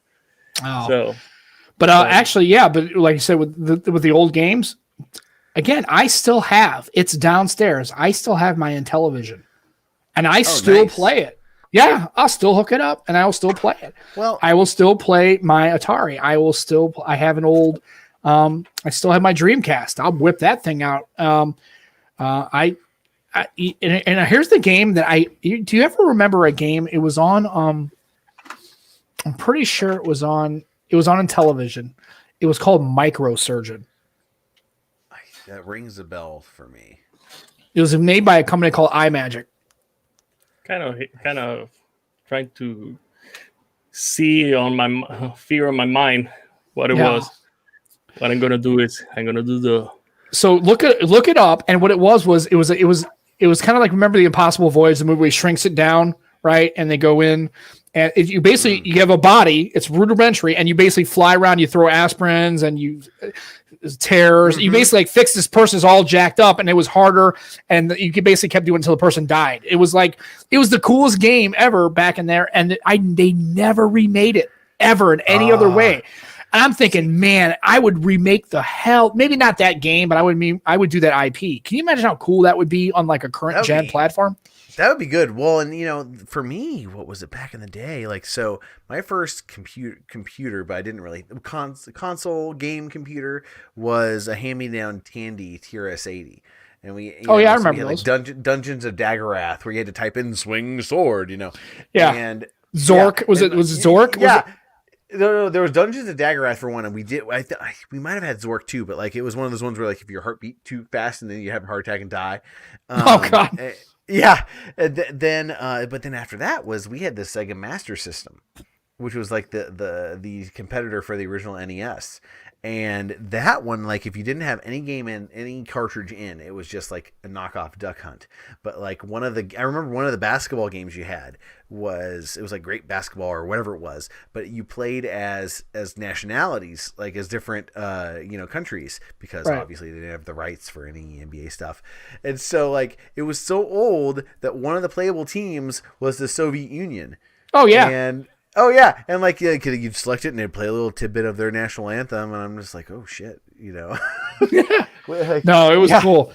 Yeah, I see Ronald's in the chat. I can't click on you, but I see you down there, and I don't know what. I guess Rolando is working on. So I guess had a technical failure. Can you click on that? Oh yeah. Well, he's probably. I didn't click on it. Or I guess he can. I guess he's still here. He's got He should have it pulled up. I just remember. Well, there was my first actual video game set was a Vectrax or whatever it was the Vector old school. Yeah, like it had the monitor and you basically had the little flip down. It was Vector graphics. Oh God, I can't remember like what games were on it. It's so old. But I think and the old original Sega Master System had a game, it was a maze game if you just turned it on without a cartridge in it. Yeah. Well, wait a minute. The one without a cartridge in it was maybe it was two games then, because there was Duck Hunt was one of them. Well, I don't remember. I thought there was a maze game on the old, not the Genesis, the Sega Master System. Yeah, it was the Master System. We had that one. And maybe there was. I don't remember because I just remember my buddy not having a game and playing that. The Master System had the. Oh, it had the zapper. It had the laser gun. Yeah, I remember that thing. I don't remember what it was called. That. I would wrap up the cord when I was little and like hold one cord and have the other so that I could like go play whatever shooty war or whatever make believe, and use that because that gun that the Sega Master System had was substantial. Yeah, it was pretty good size. I mean, it was almost like a futuristic laser tag blaster kind of thing. It was cool. It definitely was a lot cooler than the Nintendo Light Zapper. That thing was. Did you have the one that was go click click click click click click click click? Oh my God! My friends. So a little thing. I never had any Nintendo consoles.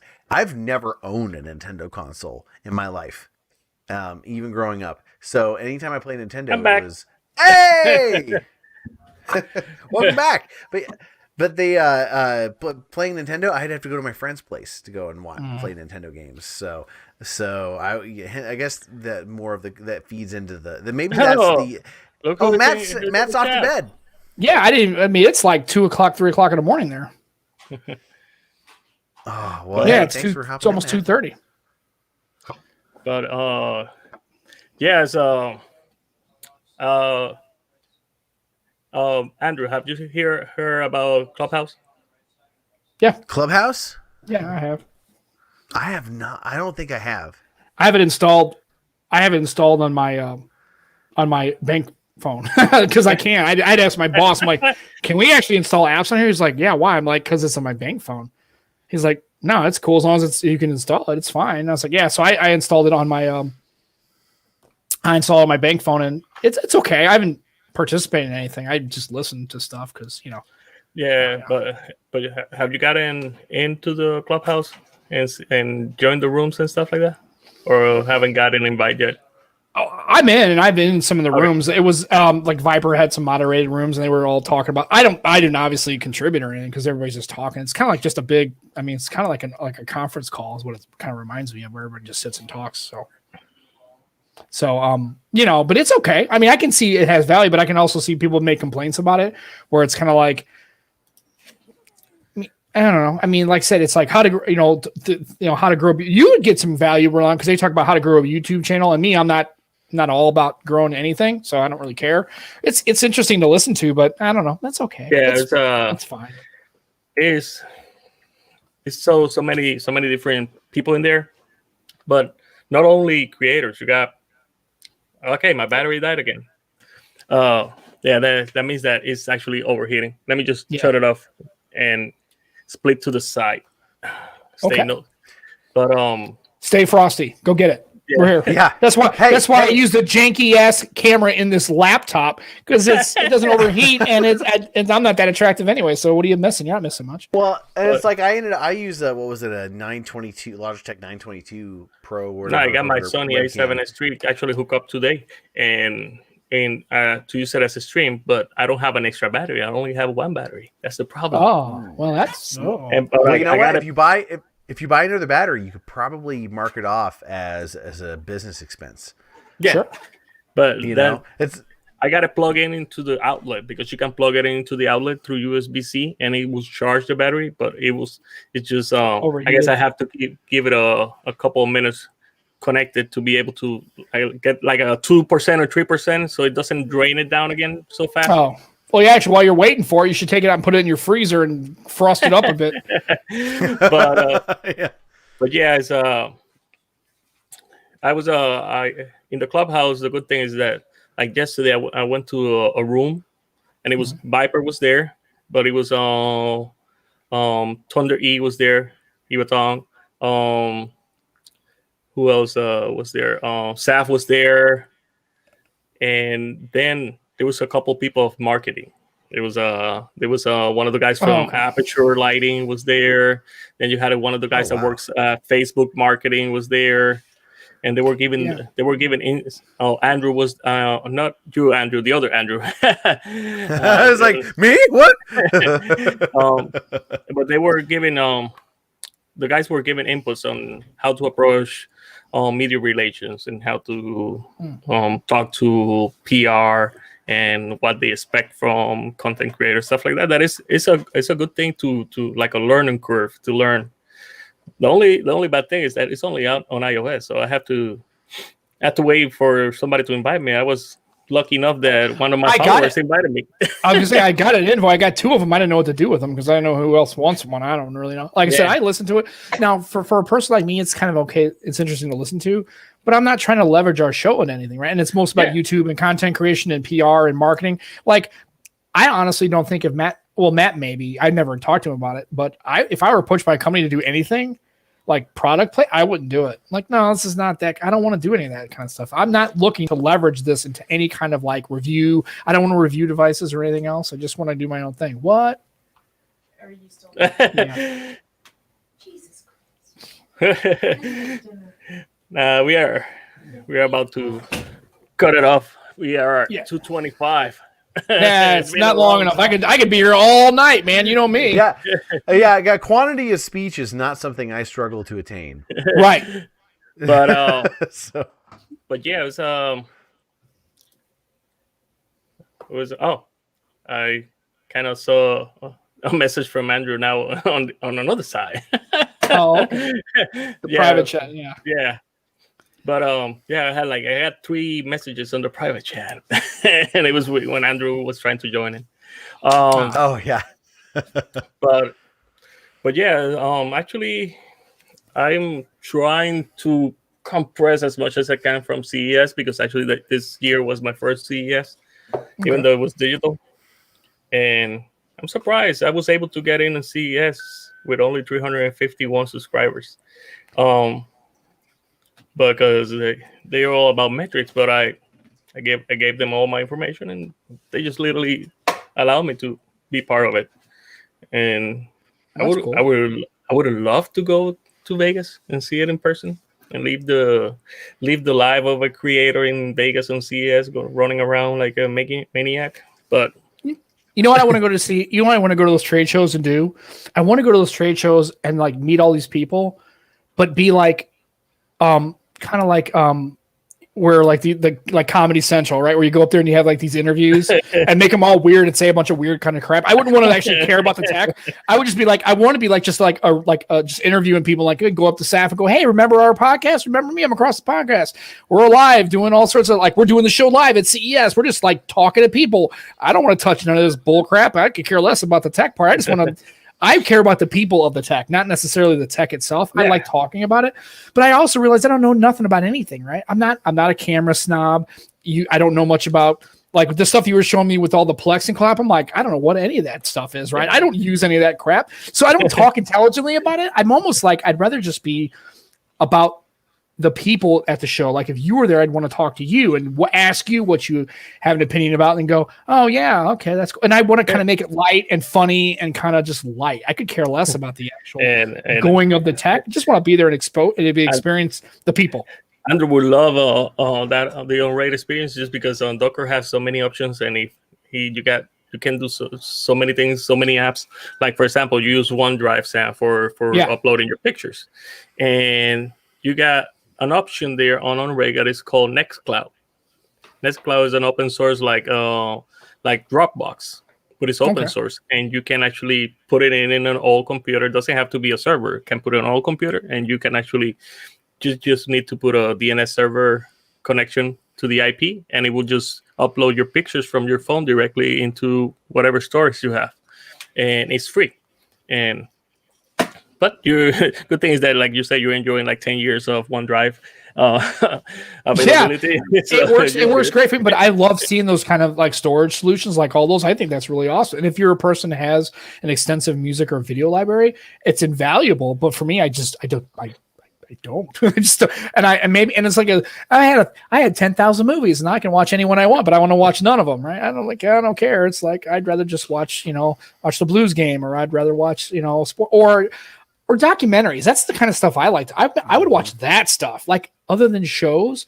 Now I did like Yellowstone. I do like those kinds of shows that are series and stuff, but I mean, I like to know about, I guess what it is if I had the chance to learn about something that's real, I'd rather like nonfiction. Like I'd rather watch stories about like documentaries on, like, what I like? Diners, Drive-ins, and Dives. I love that show because I'm thinking, man, because they got a list, like all the places they go, he lists them all out. So if like you happen to be in Memphis or Chicago, hey, remember this place that had like the best barbecue? Let's go here. And that's the kind of stuff I get into, right? My wife and I will watch, well, she watches the DIY stuff. I don't watch that crap. Because it's always like, honey, guess what? I got an idea for you to do. It's like, no, I don't want to do any of that stuff. Right. But I mean, like I said, I would watch documentaries about anything. I mean, even like, cultures or even aliens, which I don't really, but I mean, I'm fascinated. Like my favorite is the World War II in color. Have you ever seen any of those? Yes. That's really God, good. it's amazing. The World War I in color is really good too, because that one was narrated by Kenneth Branagh. It's just, I think that stuff's just fascinating. I could watch that for hours. There's a streaming service that I have that I got like for real cheap for a year, was Curiosity Stream, and one of the documentaries on there was like Black Sea shipwrecks. Oh, okay, what they cool. did was they were trying to determine, because the Black Sea is extremely salty, and so like preserves shipwrecks, and so they did like a multi-year expedition where it's like a 2-part like documentary. And they were trying to go and like determine how the Black Sea like went from a freshwater lake like down to like it went from and it went the seawater went up and it went to a saltwater sea, and they went down there and they explore all these wrecks, and it goes from like Ottoman Empire all the way down all the way through like Roman to Byzantine to Greek. And like these wrecks are like still there, like all of these right, because all those because they haven't been ate up by any kind of like bacteria, because nothing can live. It's so salty. Yeah, and usually what's left are just the cargo. Like you see these amphora, which are just like the clay jars, that all the stuff are in, and that's usually how you can tell there's a shipwreck from those eras. It's just the cargo's left, but like they're all there, and it's like it's in 4K, and it's just fascinating. And like the guy who's leading the expedition is like the same guy who helped to raise the Mary Rose, if you've heard about that, the British warship that was like raised and preserved, and it's like for me, shipwreck documentaries are my guilty pleasure. I could probably I like anything that's historical. I just think that to me that's so I those are the kinds of things that would be pulls for me. So I like to have Rolando set my stuff up, because he's like, you can that all looked cool. And I tried to use like a Linux distribution with Ubuntu one time, and I didn't know what the hell I was doing. I actually got it to load, which I was impressed. I was like, I got this to work right on an old computer I had. They're good things that Plex you can I thought it would any be computer. Yeah, it'd be cool. I mean, if somebody could actually show me what the hell to do, I'd track that stuff out, because I actually was hoping for like a Ubuntu phone. I would totally check one of those out. I think that would be kind of cool. I actually, which one? I think the HTC Pro, that one. Actually had a not a skin, but it has actually had a ROM built on Ubuntu. back then. Oh, okay, cool. And I flashed it on and I used it, and it worked really good because the stylus give you the flexibility to move stuff around. And See, but- Ronald, that's why I go to Ronald Collins. Look at it. He already has. That's the reason why the Dead Sea's got all the salt, right? That's what it is. It's the Dead Sea. Yeah, you're right. Yeah, The Black There's Sea has just no oxygen. Oh, that's kind of cool. Thank you. I gotta make sure that their sources are correct on that. Yeah, well, that's what we got Ronald for. Ronald's here to keep us on track because he's got his shit right. together. We're just talking out of our head. We don't even know what the hell we're talking about. At least I don't. This guy does. But yeah, I see that what you have, Rolando. That stuff's just. I think it's cool. I'd like to sit down and actually have some time just to look at Plex and how you have your server set up and how you have all that open source software. Yeah, and there's and you don't tons need of that- stuff you can do. Yeah. and there's it's easy. I got a few video tutorials on stuff. I haven't done one on Plex. I got a few on the channel about on rate, and people want to know how to use Steam Cache and when you download a game to like a Sony PlayStation or an Xbox, or you're playing Steam on a computer and you download the game, how Steam helps you out to store the data on the server through that app and on rate. And when you download it to another game console, it just takes it from the server. So instead of downloading like 100 megabytes a second, now you download it at a gigabit per second, because it only takes part of it from the internet. Everything else is stored in the server. So that's cool. So you can have multiple computers download the same game at the same time, and it doesn't take you 5 hours. It only takes you 5 minutes. Gotcha. That's cool. Yeah, I think all that stuff's cool. I'd love to learn more about that kind of stuff. I just don't have a chance to. It's kind of like what Ronald says. He has a Synology NAS, but Array has more flexibility in the sense that Synology NAS only you can put this amount of drives. Like depending on which one you got, you can put 2, you can put 4, you can put 5. I think the biggest one is kind of like 8. So, but on Array, you can do so many things. Like I said, I bought a used Dell server. It only cost me like $250, and the Synology drive costs you around that too, but it doesn't bring no drives either. And with OnRaid, you can put as many drives as you want. It just depends on which license you get, and plus the flexibility of using many apps and many other things. OpenVPN, so you can log in from anywhere into any of your computers because you're logging into your network. Yeah, I loved like I said, the more that's the kind of content, if you put a lot of that stuff out, I would watch that just to kind of maybe seeing some time to actually play with that and actually set up some kind of basic. That'd be kind of cool. I don't know what I would do with it. I'd have a whole bunch of storage and network capability. I have nothing to do with it, but I would cool to set it up. It'd be kind of fun. That'd be kind of a nice little project to learn how to do. I think that'd be cool. But yeah, we are at 2:36. Right. And then Becky's already looking at me. She's already popped in. She goes, "Really? Are you still talking? Who the hell wants to listen to you at all?"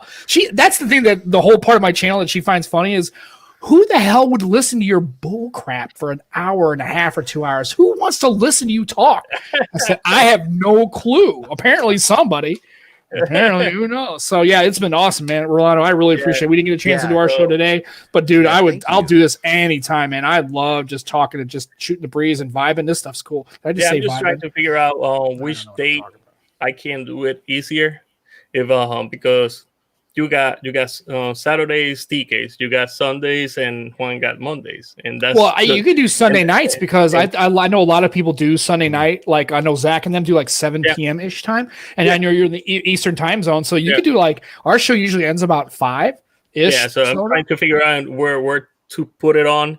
Because during the week I work at night, so I can't do anything in the afternoon. No, I know. Trust me, I get you. But no, I mean, or even Saturdays. I mean, I'm off every weekend. Like I work for a bank. I'm just figuring out. I was thinking about probably doing pre-George show on Sunday mornings, and like just stop like half hour before your show starts, so people can already just fly right in. They're already,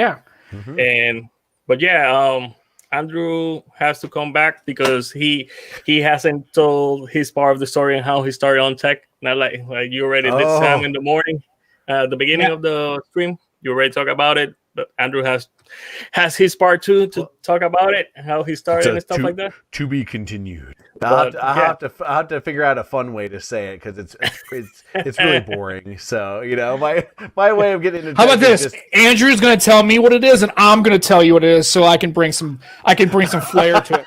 Andrew, I'll be his flair. I'll be his flair transcriber. He just tells me what it is, and I'll make it saucy. I'll get it in there. And do something Ronald crazy. that I'm in Virginia, definitely because he's in the eastern coast, and Sam is on the central, and Andrew too, right? We're Yes, indeed. middle Missouri. We're in We're Missouri. from Missouri. So you are 2 hours ahead of me. No, 1 we're hour only ahead an of me. hour. We're Actually, 1 hour We're behind. an hour behind. 1 hour Right, so behind. you're at 7:45. It's 6:45 Central right now. So, Yep. but yeah, well, thank you for everybody that joined on the live stream. I'm gonna leave in the description the links for Sam for Across the Podcast.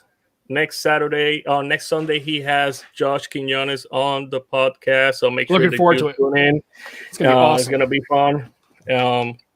And the week after, he has Matthew Muniz. So that's another great content creator from Canada that he's going to be joining them the week after. Andrew is a great live streamer. He likes gaming a lot. So I'm going to leave his Twitch also and his YouTube channel on the link in the description, so you can go join and subscribe to their channels, and make sure that you follow them on the social media, also on Twitter, so you can know anything that changes on their streams or any guests that are going to be part of their show. So once again, everybody, thanks for watching, and thanks Sam, thanks Andrew for joining in. And welcome, sir. we're going to be thank you, seeing this probably next week. Let everybody know what I work. Sounds good. All right. Well, thanks everybody. See ya. Yeah, thanks. See ya.